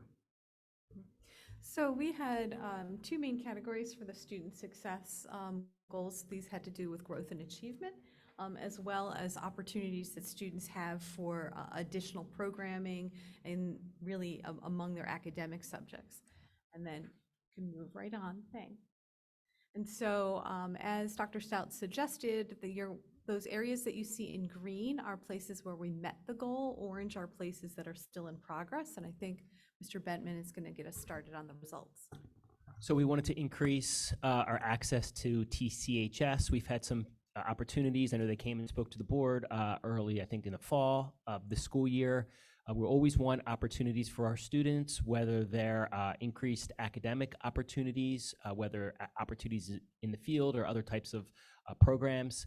Our 6th graders toured TCHS during a field trip, and our 9th graders were able to attend a program to get more information. Remember, they start in 10th grade, so 10th, 11th, and 12th grade, and we have quite a few students that take advantage of our TCHS program and our connection to the IU, and I know my department is trying to increase our efforts to do that and provide opportunities and pathways for students. As you know, we developed a pretty comprehensive 339 plan with our school guidance counselors for career readiness. We're really looking forward this school year for the K-12 Naviance and capturing our career activities through our process with our teachers. Our school counselors and our teachers. And we had opportunities at the high school with our student Wildcat ambassadors, developing channels for students and supports.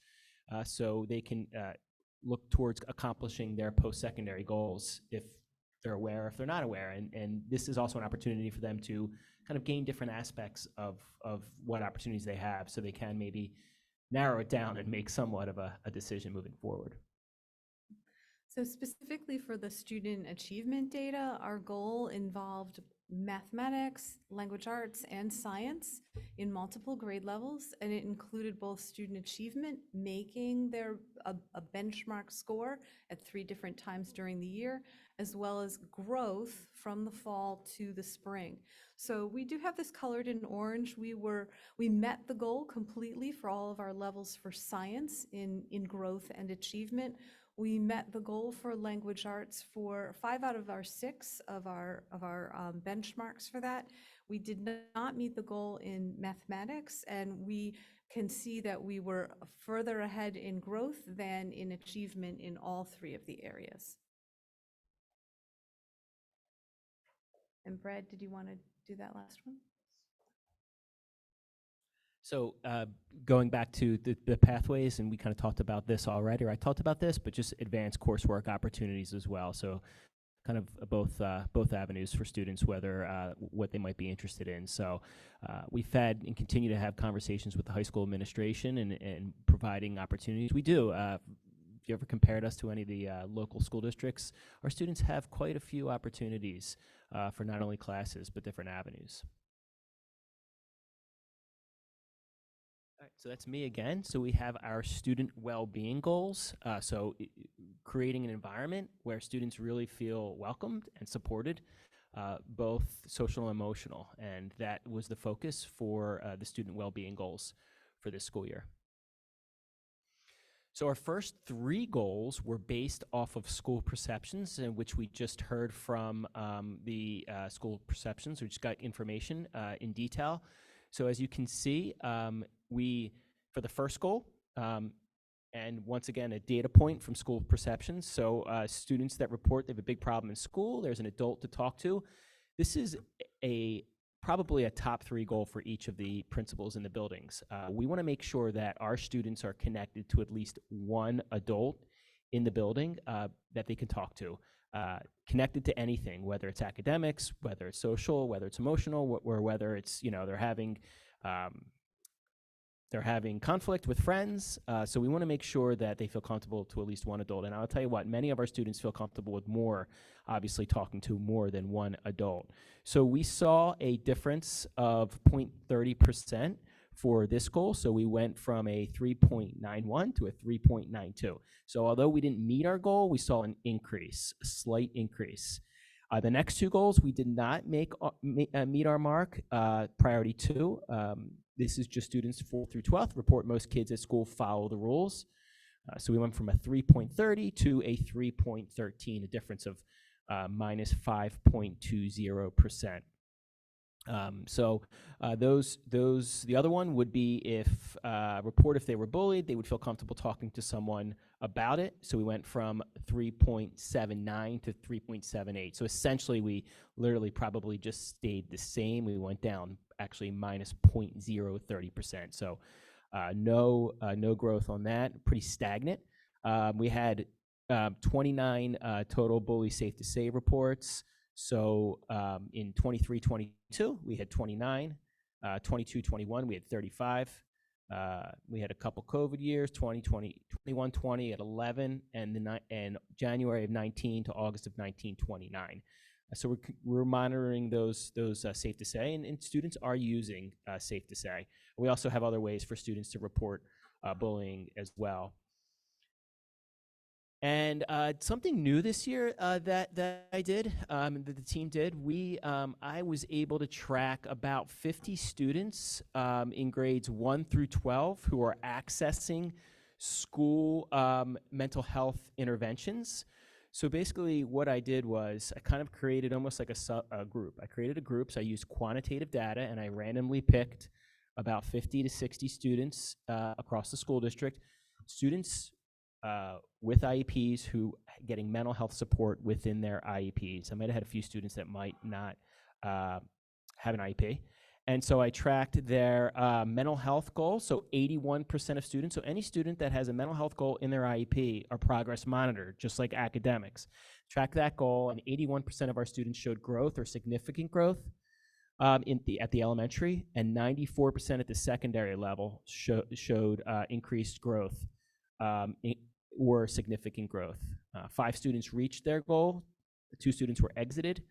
I also took a look at discipline data, elementary discipline data. So 30% of the students had at least one discipline referral, and at the secondary level, we had 23% students, at least one discipline referral. So there it kind of goes back to, I think it was Dan, maybe, your question that directly relates to kind of exactly what you were asking about with this group. And then I looked at benchmarking, reading and math benchmarking. Excuse me. Yep.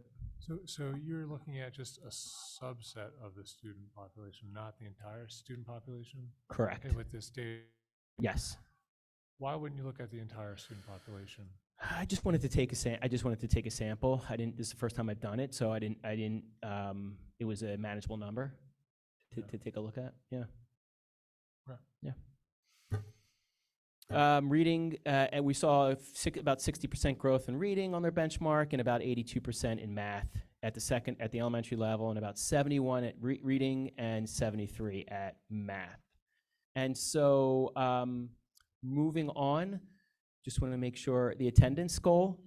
We saw it's a red, but yellow. It's yellow. Okay, it's yellow. All right, I'll take yellow. So just a quick number, right? So we were at 93.14%.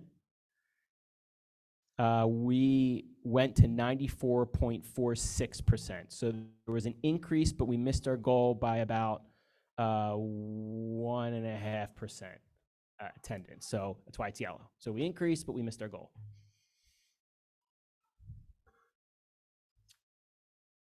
The last one on there, Brad, I'll just talk about that. And as the board know, we had a presentation. So we did do the Wake Up and Learn survey with our students in the secondary schools, and that information was shared with students and parents, and students that were found to be at risk, and parents were given an option to take additional surveys, and information was given to them. So that's a program that we're also looking to continue with in the next school year.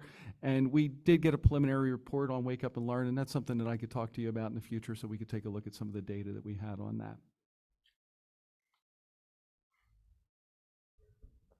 Okay, thank you. Next, it looks like we have infrastructure excellence goals and priorities.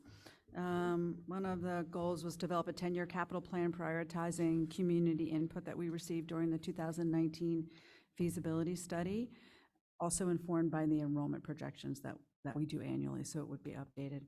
Engage stakeholders in the 23-24 budget development process and focus on resource allocations that prioritize student growth and wellness.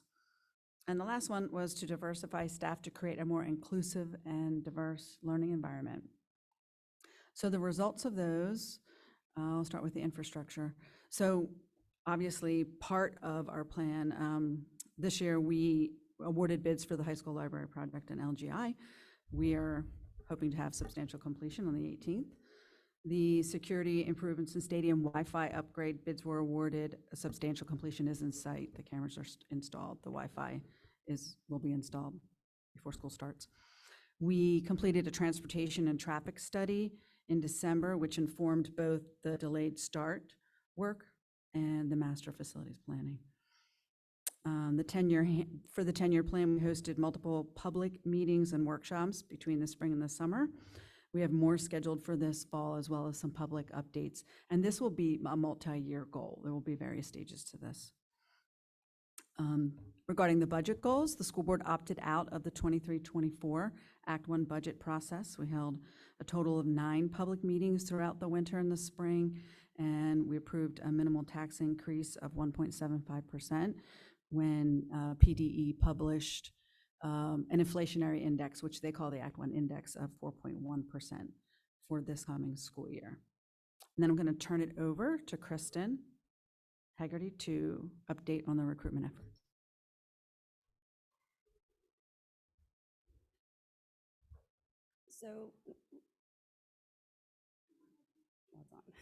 So to improve some of our diversity in the area, we look to go outside of our normal recruiting areas and do some recruitment efforts a little bit farther away, a tri-state job fair down in Maryland to kind of hit Pennsylvania, New Jersey, and Delaware, and then in Maryland too. And then we also developed some other tools to make it a little bit more accessible for some of our candidates to do at least first round interviews with us, and then we could bring in more people that way.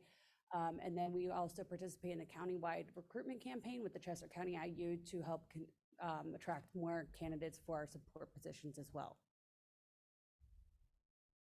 Can I ask a question on those recruitment efforts, or should I wait till the end? No, you can.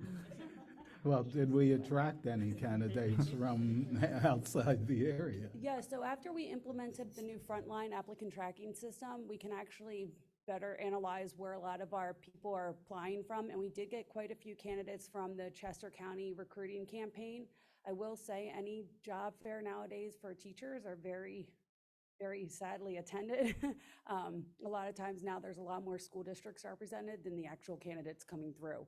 So we're finding this is a problem in a lot of different places. I know that the Chester County IU, part of our consortium, they went to other different colleges and universities. I think they went down to Howard this year to try to get more candidates from all over the areas, but sadly, there's just not that many candidates out there right now. But we're very fortunate in our area, though, that we still do attract a number of candidates and applicants for all our positions. So just a quick follow-up to that. I applaud the efforts around, broadening the search pool. But what metrics did you base the successful completion of this goal on? If you said you got more candidates, that didn't mean you hired more diverse staff. So what metrics is it based, the success based on this goal? A lot of our candidates we are noticing aren't just coming from the O&J Roberts School District where they typically are. By broadening our search, we're getting people, we're not talking like worlds of different diversity, but at least coming from other areas that we're pulling from and attracting from now.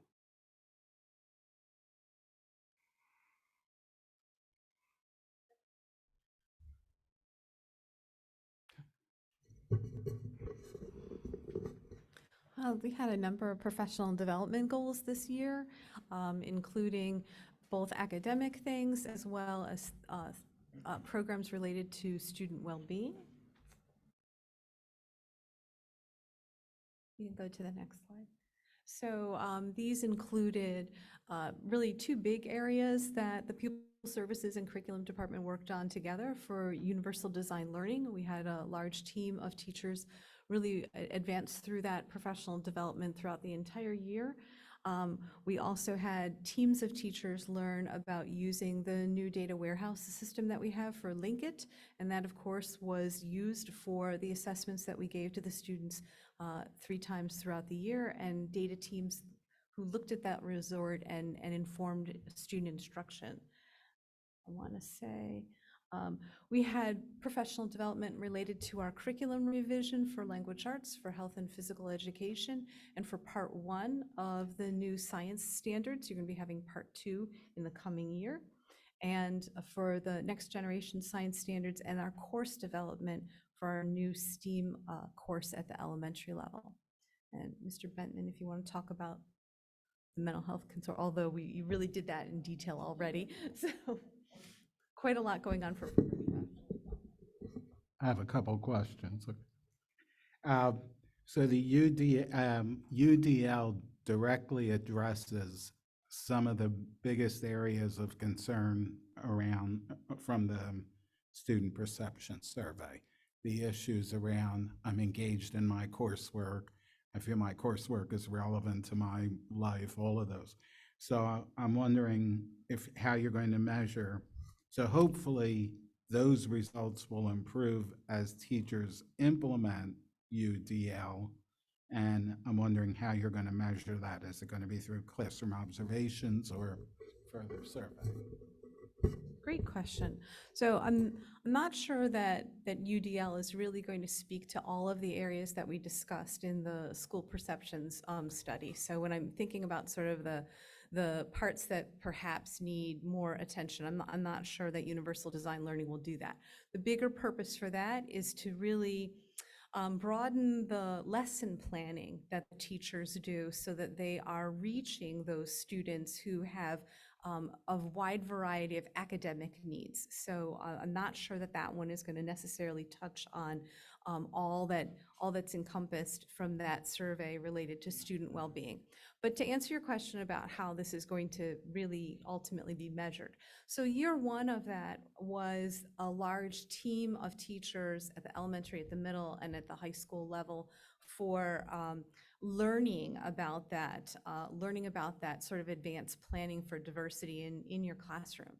And so, don't want to steal anybody's thunder for moving forward, but our plans for year 2 for that involve really a focus on engagement at the high school level, one of the 3 areas at the middle school level, and for elementary, it'll be on lesson study. And so we'll be providing some professional development for that.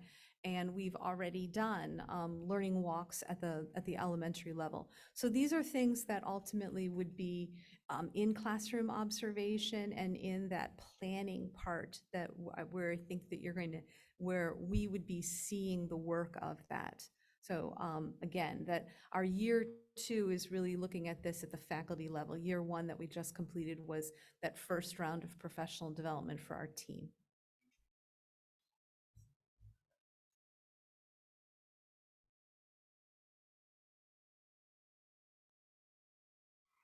Okay, and Michael's not here this evening, so I'll talk briefly about communications. And being he's not here, I do want to send a shout out to him in case he's watching, but I hope he's not because he's on vacation. As you're well aware, this is the first year that we've had this communications director position full-time. And by all accounts, Michael's done an outstanding job. So we could not fit all of his goals that were achieved on one side of the slide. So you can see as you look at this, there's a lot of green in his area. But I want to focus on just a couple of the things that are particularly compelling, at least to me, for this past year.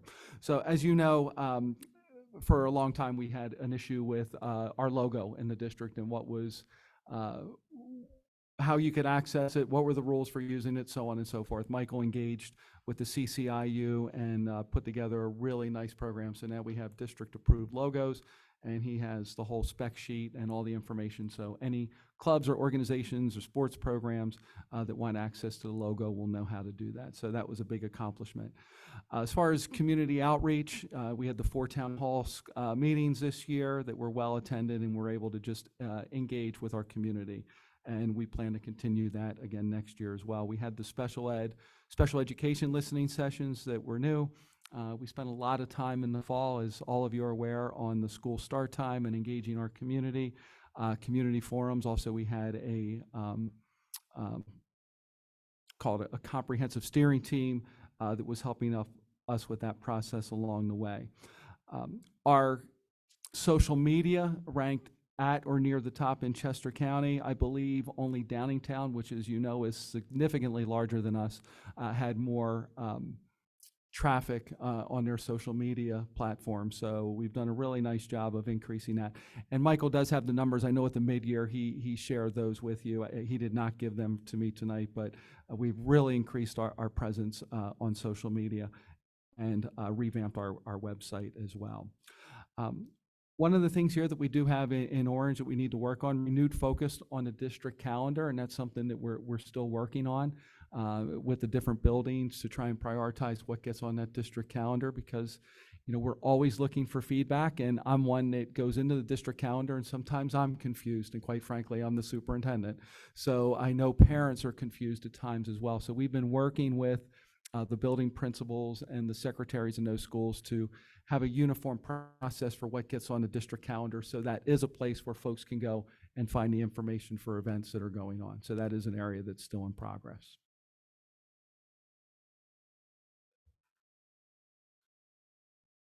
Any questions for us on these? Yeah, one question Sure. and maybe one comment. The data points used to gauge the success or non-success of a goal, were those like generated anonymously, where like the students identified in their answers, so maybe they didn't feel comfortable answering the question about if our report being bullied because they had to write their name or something? Yeah, and that's an area we need to work on. So as Brad indicated earlier, some of the data points were just school perceptions. So we gave school perceptions a year ago, and then we gave it again in the spring. We realized pretty quickly, through feedback that we had, that's not an appropriate data point. So I was delighted, and I was aware tonight when we were talking about the mental health comprehensive plan that we're going to have more data points that are going to be looking at student mental health, that we'll be able to share information and track it with the board, because we really didn't have that this year. I mean, we were doing the work. I saw the work that was being done. It was really good work, but we had to wait till the end of the year to see whether we were meeting it or not. And so I'm really happy about with this plan, particularly around the mental health side, which is tough to measure, that we're going to have some benchmarking along the way that we can really track and see how our efforts are coming along. And I guess my second thing is more commentary around goal setting, and maybe your team has already kind of taken this into account. But a lot of the goals that you are still working towards or didn't meet were a lot of things outside of your control. What does a student think about X? There's never a chance you're going to control that, right?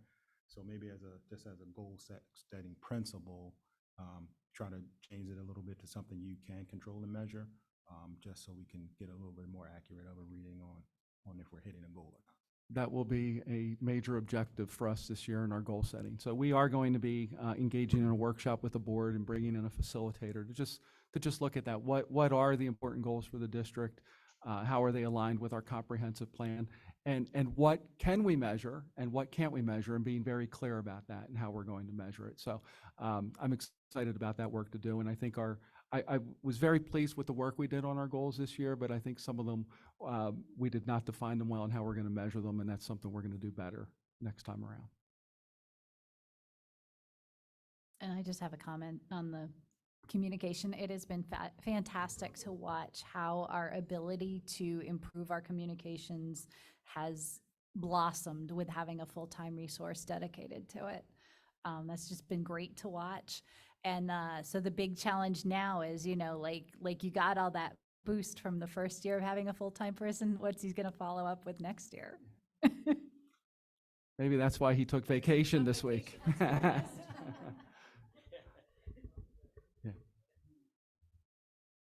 Yep, and I will say, as Dr. Stout said, we will have a workshop coming up for the board to help write our goals for this coming year. And much of the work that was done tonight is in service of that planning session, that workshop. The work that's going to happen on mental health this year, I think, is paramount to us meeting our goals for next year.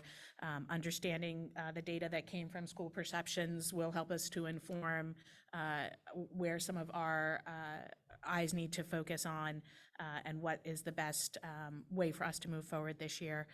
And the timing, as Dr. Stout said, we're going to work on that soon, and the hope is to have that ready to present to the community in September. So, any other additional questions on these results? No. Thank you very much. I appreciate it. Dr. Melmazak, Legislative and Policy Committee.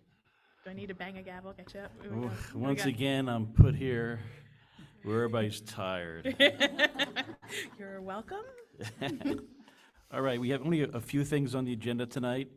The first two are two regulations that are attached to policy 218.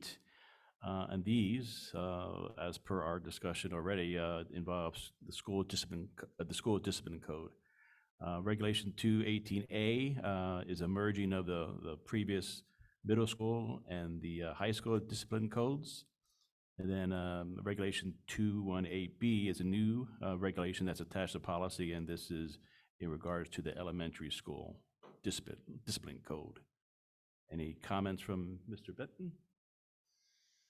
So just a little information in regards to why the updates. So in regards to 218A and 218B, so 218A, what we wanted to do was we wanted to combine the middle school and the high school disciplinary code. They were two separate documents that were they aren't super consistent. Now we do have different levels, but the administration and I felt that we could combine them and to make it more clear and just provide updates. Last revised was May 11th, 2020. We also wanted to update it as we updated both the substance abuse policy as well, so that we needed to provide updates anyway.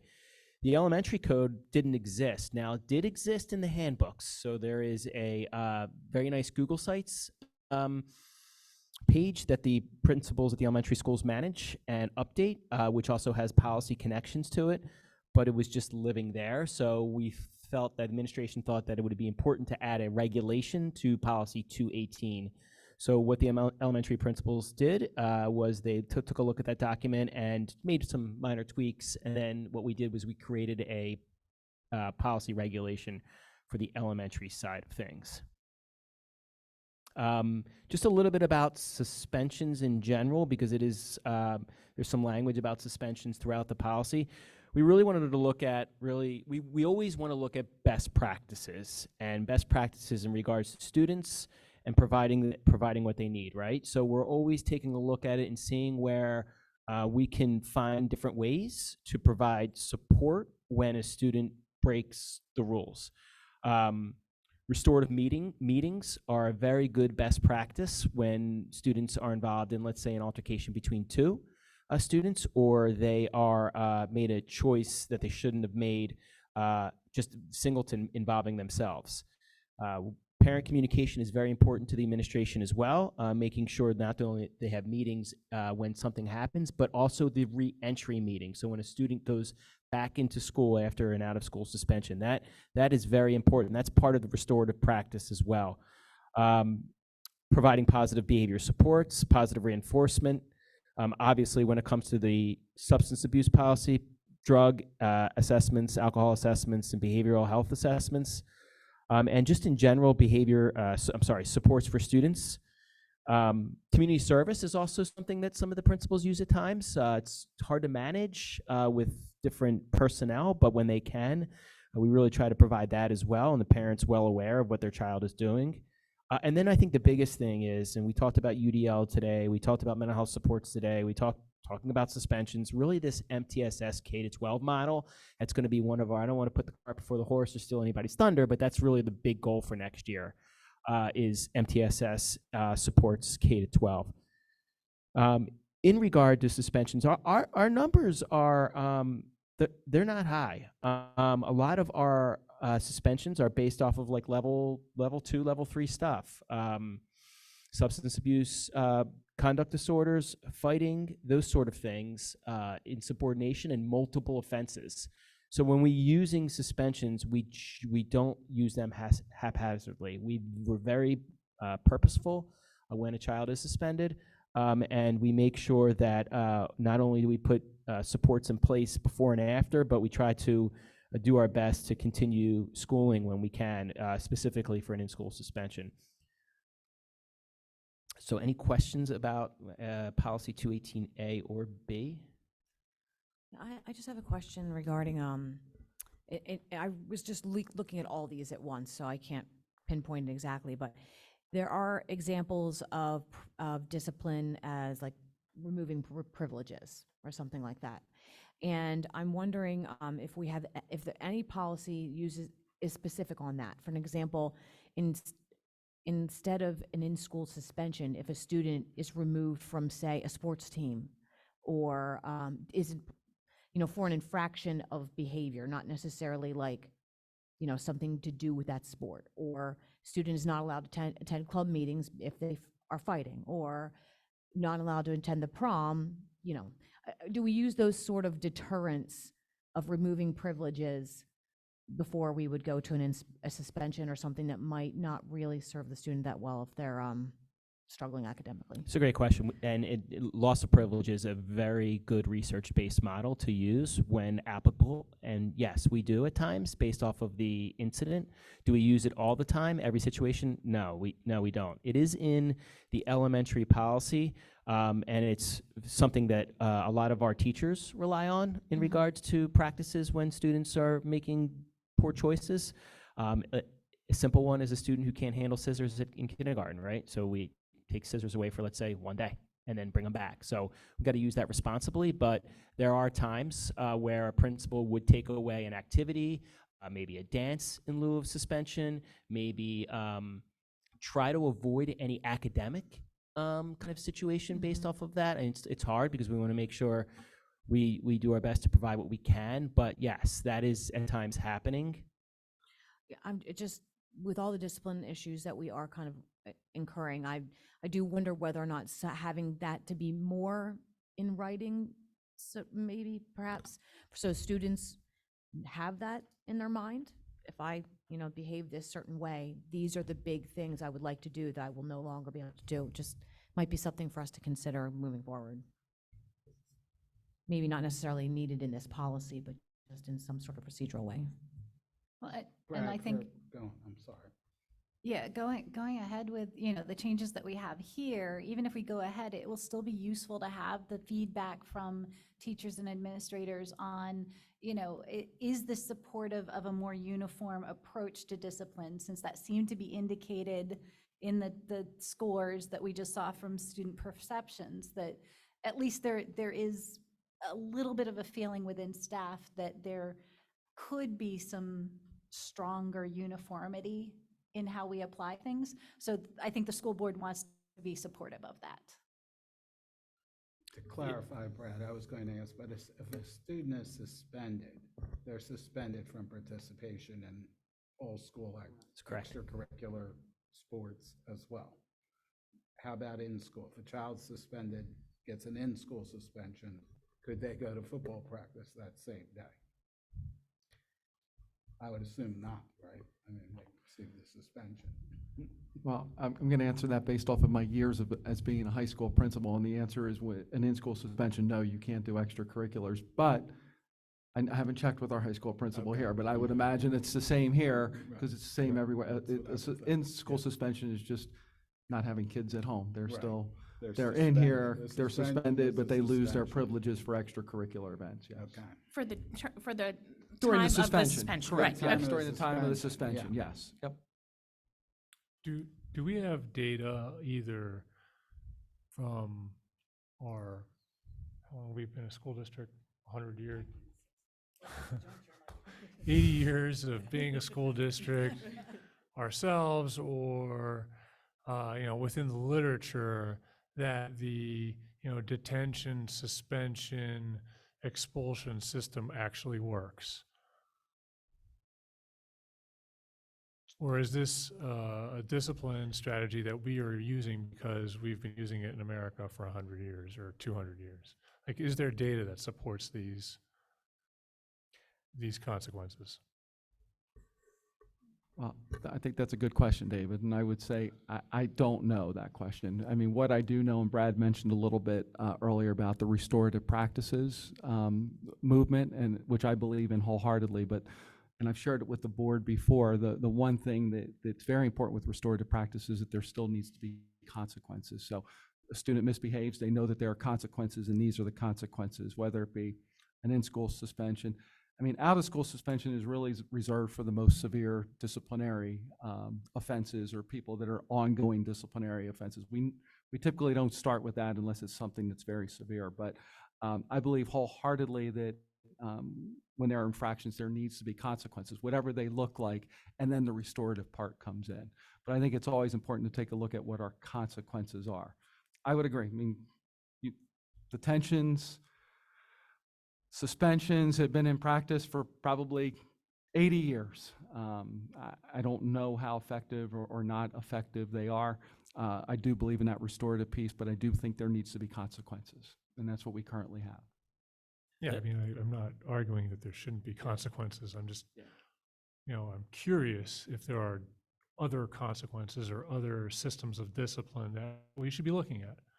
And these are great questions, and I think we are going to have a workshop in a couple months in regards to this entire subject.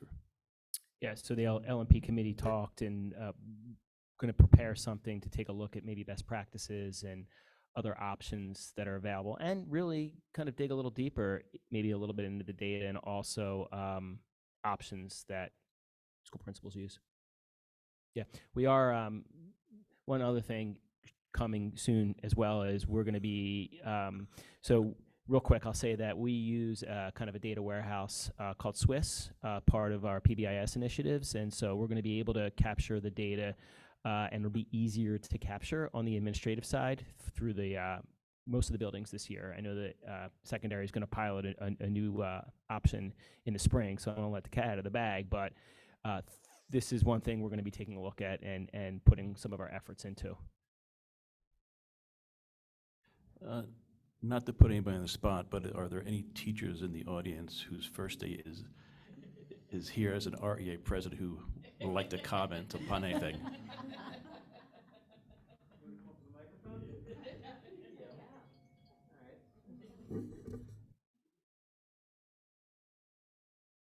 Dr. Mellons, could you repeat your question just so I'm 100% clear? Yeah, so we were asking about, the teachers' perspectives and perceptions of all this. At some point, we would like to delve into it more deeply. And I'm not prepared to talk on that today. But yeah, I think our members definitely would like to be a part of that conversation moving forward. Okay. Thank you. Okay, so these two regulations do not require any action by the committee. So any questions? If not, we'll just acknowledge their receipt, I guess. But the next item rather, is policy 204, attendance. I don't believe there were a lot of corrections. There was some additional language regarding letting the local DJ, district judge, know about the district judge know about our policy in regards to attendance, and some information about non-school sponsored travel and ways to make up some standardized tests. Yeah, we have some changes, obviously, based off of some updates, and then as we opened it up, we wanted to update some travel. I think the big thing to talk about with the families and our parents, would be the non-school sponsored travel, which is used. Mostly everybody uses them. And so that information is going to have to come in prior to the trip. So that's going to be a shift for parents, and it's actually a culture shift that we're going to have to continue to communicate back to Michael Rodriguez and the principals, so that parents are getting these forms in prior to the trip, because we're going to be no longer accepting them after the trip. It's going to have to be prior. So we wanted to make sure we captured that in this policy, and then also be consistent with our PSSA. Obviously, it's going to be unexcused if a child misses the PSSA to go with their dad to work, let's say. That day is unexcused, and if the kiddo comes in and makes up the section, if they are a testing kiddo, then we would change that day from unexcused to excused. So there's some just minor tweaks to that. Nothing's changed that if you submit as before you leave, but don't hear a decision, that doesn't change. Okay. Correct, yeah, good to go. Yes. Any questions? This policy doesn't outline, I've read through it twice, I can't find it, the timing for the letters and notifications to parents. Correct. That is in. That might be in the student parent handbooks. parent Yeah, handbook. parent handbooks. Yeah, Okay, that's a process that is a very detailed, and it's also based off the student and different situations. We're consistent. I'm not saying that, but everybody's situation is different based off of the days missed and things like that. So our school secretaries manage that process and work through Skyward for specific students. So then it would be fair to say that that is not a board policy. That is a. That's Because it's not written in any of. correct, our and it's policies or part of regulations. the BECS through the Pennsylvania Department of Education, where we have to send out specific letters. Not all of the ones that we do, but there are 3 letters that we have to send out based off of the school attendance compulsory age law. So it's neither a school board policy nor an administrative policy. It is a PDE directive. Correct. Thank you. Anything else? If not, do I have a motion to pass the policy 204 to the full board? So moved. I have one question. How does this policy work with the policy we passed a few meetings ago? Right. This is a regulation. So this is, yeah, that also. What? We're on attendance Oh, I'm still. You're one. I'm one behind yet. I'm still We're forward to still 204. thinking about it. Let's go on with the motion. Okay, I have a motion to move this policy 204 forward. Do I have a second? Second. Okay, it is moved. Next item is policy 339. This is actually a new policy, I believe, instituted by HR under their request. Mr. Benton? Yep, this is an HR policy based off, give me 1 second. I found out that most kids that are in school suspension don't attend the activity. So going back to that, trying to get like updates as.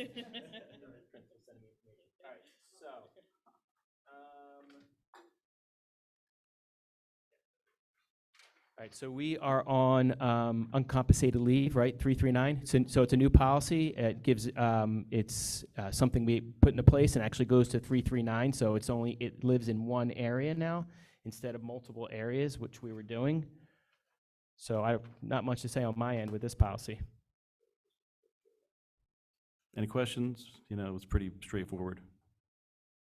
If not, a motion to move it forward to the full committee? So moved.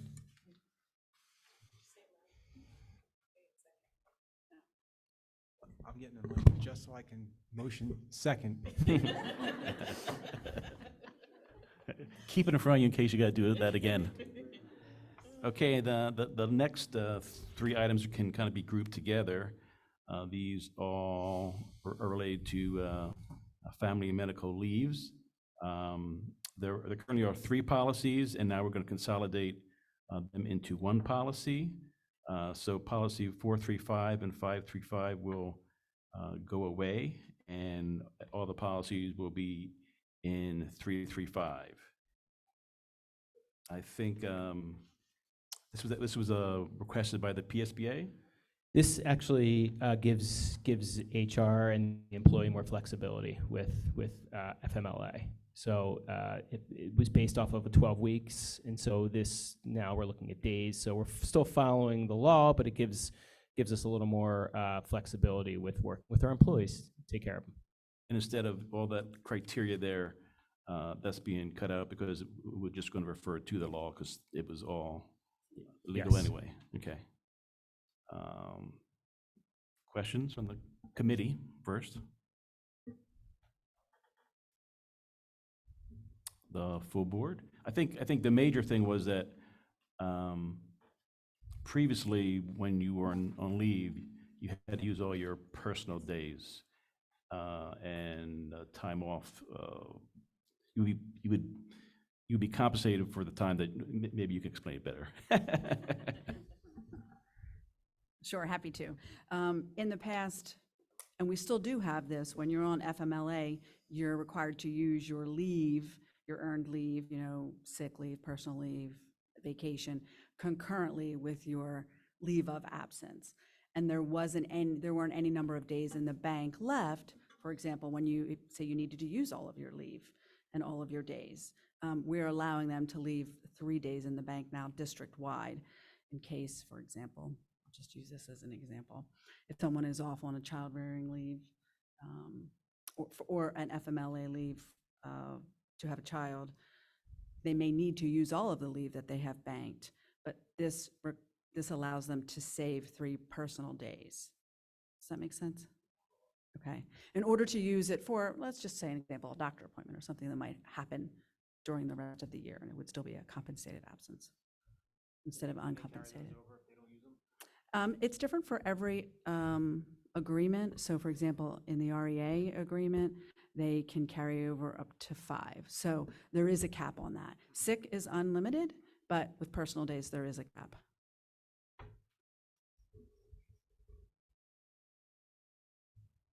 Any further questions from the committee, the board, or from the audience?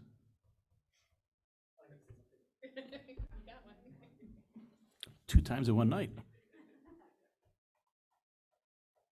I'm not sure if I have to go through the whole introduction, but I will for the members of the people who are listening at home. So Seth Lucas, resident of East Coventry Township, teacher at West Vincent Elementary, president of REA, and most importantly, a proud parent of a future North Coventry student. Speaking on the current agenda item, the current language of paragraph 5 under guidelines states that REA members are required to utilize all accrued sick vacation, personal or family leave concurrent with FMLA leave.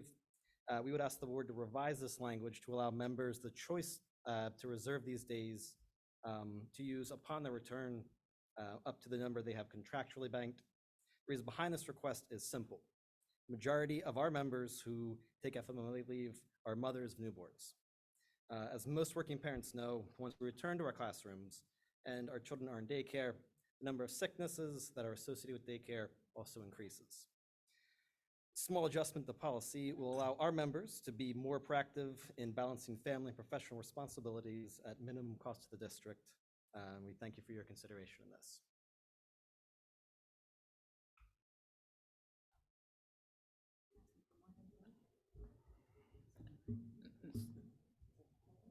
No, asking for a change. Would that would that require a change in the agreement? No, it's really not. Kristen, feel free to jump in here. It's really not part of the agreement. FMLA is a leave, so it's by law. We don't really address this in the agreement at all. We provide compensated days for, not vacation for RA, but other employees, because this policy is for employees district-wide. So I believe what REA is asking for is that they are requesting that instead of just 3 days at the end, that you don't run it concurrently with the leave of absence and require them to use sick days, for example, for their leave of absence. Could That's we- what I believe they're asking. Could we refer this to the Personnel Committee to take a look at? And I don't know that we're prepared to have any sort of informed discussion on it at this time. So I would suggest that we maybe pull this into personnel at first to get an idea of what it would look like in terms of days and numbers, and then move to LNP, back to LNP. But that doesn't seem like we have to hold up on allowing them 3 personal days, because it sounds like that is a move in the direction that they are asking for. Well, I would prefer to look at it as one whole decision rather than pieces. Yeah, instead of revising it once now, and then again later, maybe just one revision. The only thing, yeah, and I'm just thinking out loud. Please. Based upon the conversation. This does also change, correct me if I'm wrong, Kristen, the calculation? Does this change the calculation for FMLA? For how we count the days. So there's 2 pieces to this, the calculation for how we count the days, as well as number of days we're permitting. Before there wasn't any.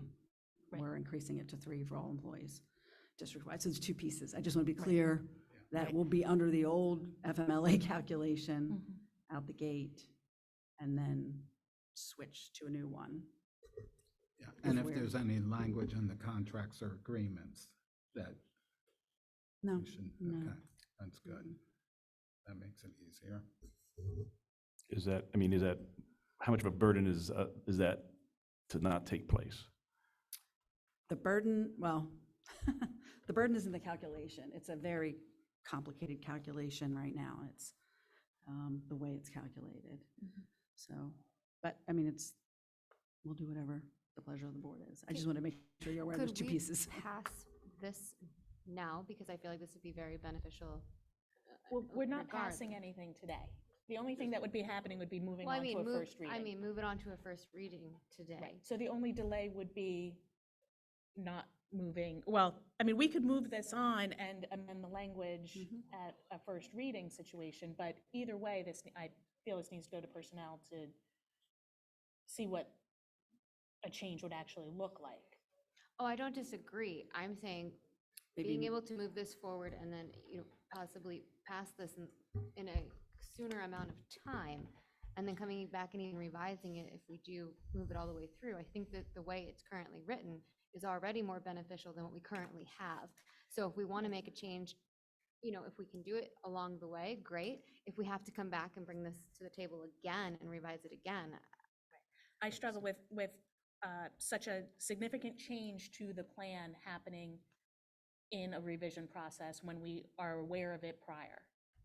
But I don't feel comfortable going into the school year promising that they might have the ability to reserve the 3 days, but not being able to It would be give that it to anyway, them. because either way, it's still. No, we haven't passed No, this well, yet. that's what I'm saying is, but we're not passing this today either. So either way, we're going into the year without a decision. But at the very earliest, a decision wouldn't be made on this till November. Can I ask a procedural November? question? Whether we move this forward today as is or delay it in the future or now, the real decision for today is for your committee, yeah? So the debate is really amongst you guys. If you guys want to move it forward, let's move it forward. If not, we'll deal with whatever we need to deal with after you make that decision. It's with the committee right now, so I would propose that we move it forward for first reading with the caveat that we're going to look at the Personnel Committee reviewing the language based on the request from the REA. Do you have a second? Second. Okay, and so this is passed on to the full board with the understanding that personnel will be looking at it shortly. Who's personnel? Passes. Our August meeting. Okay, so it's passed to the full board, and we'll have more information from personnel.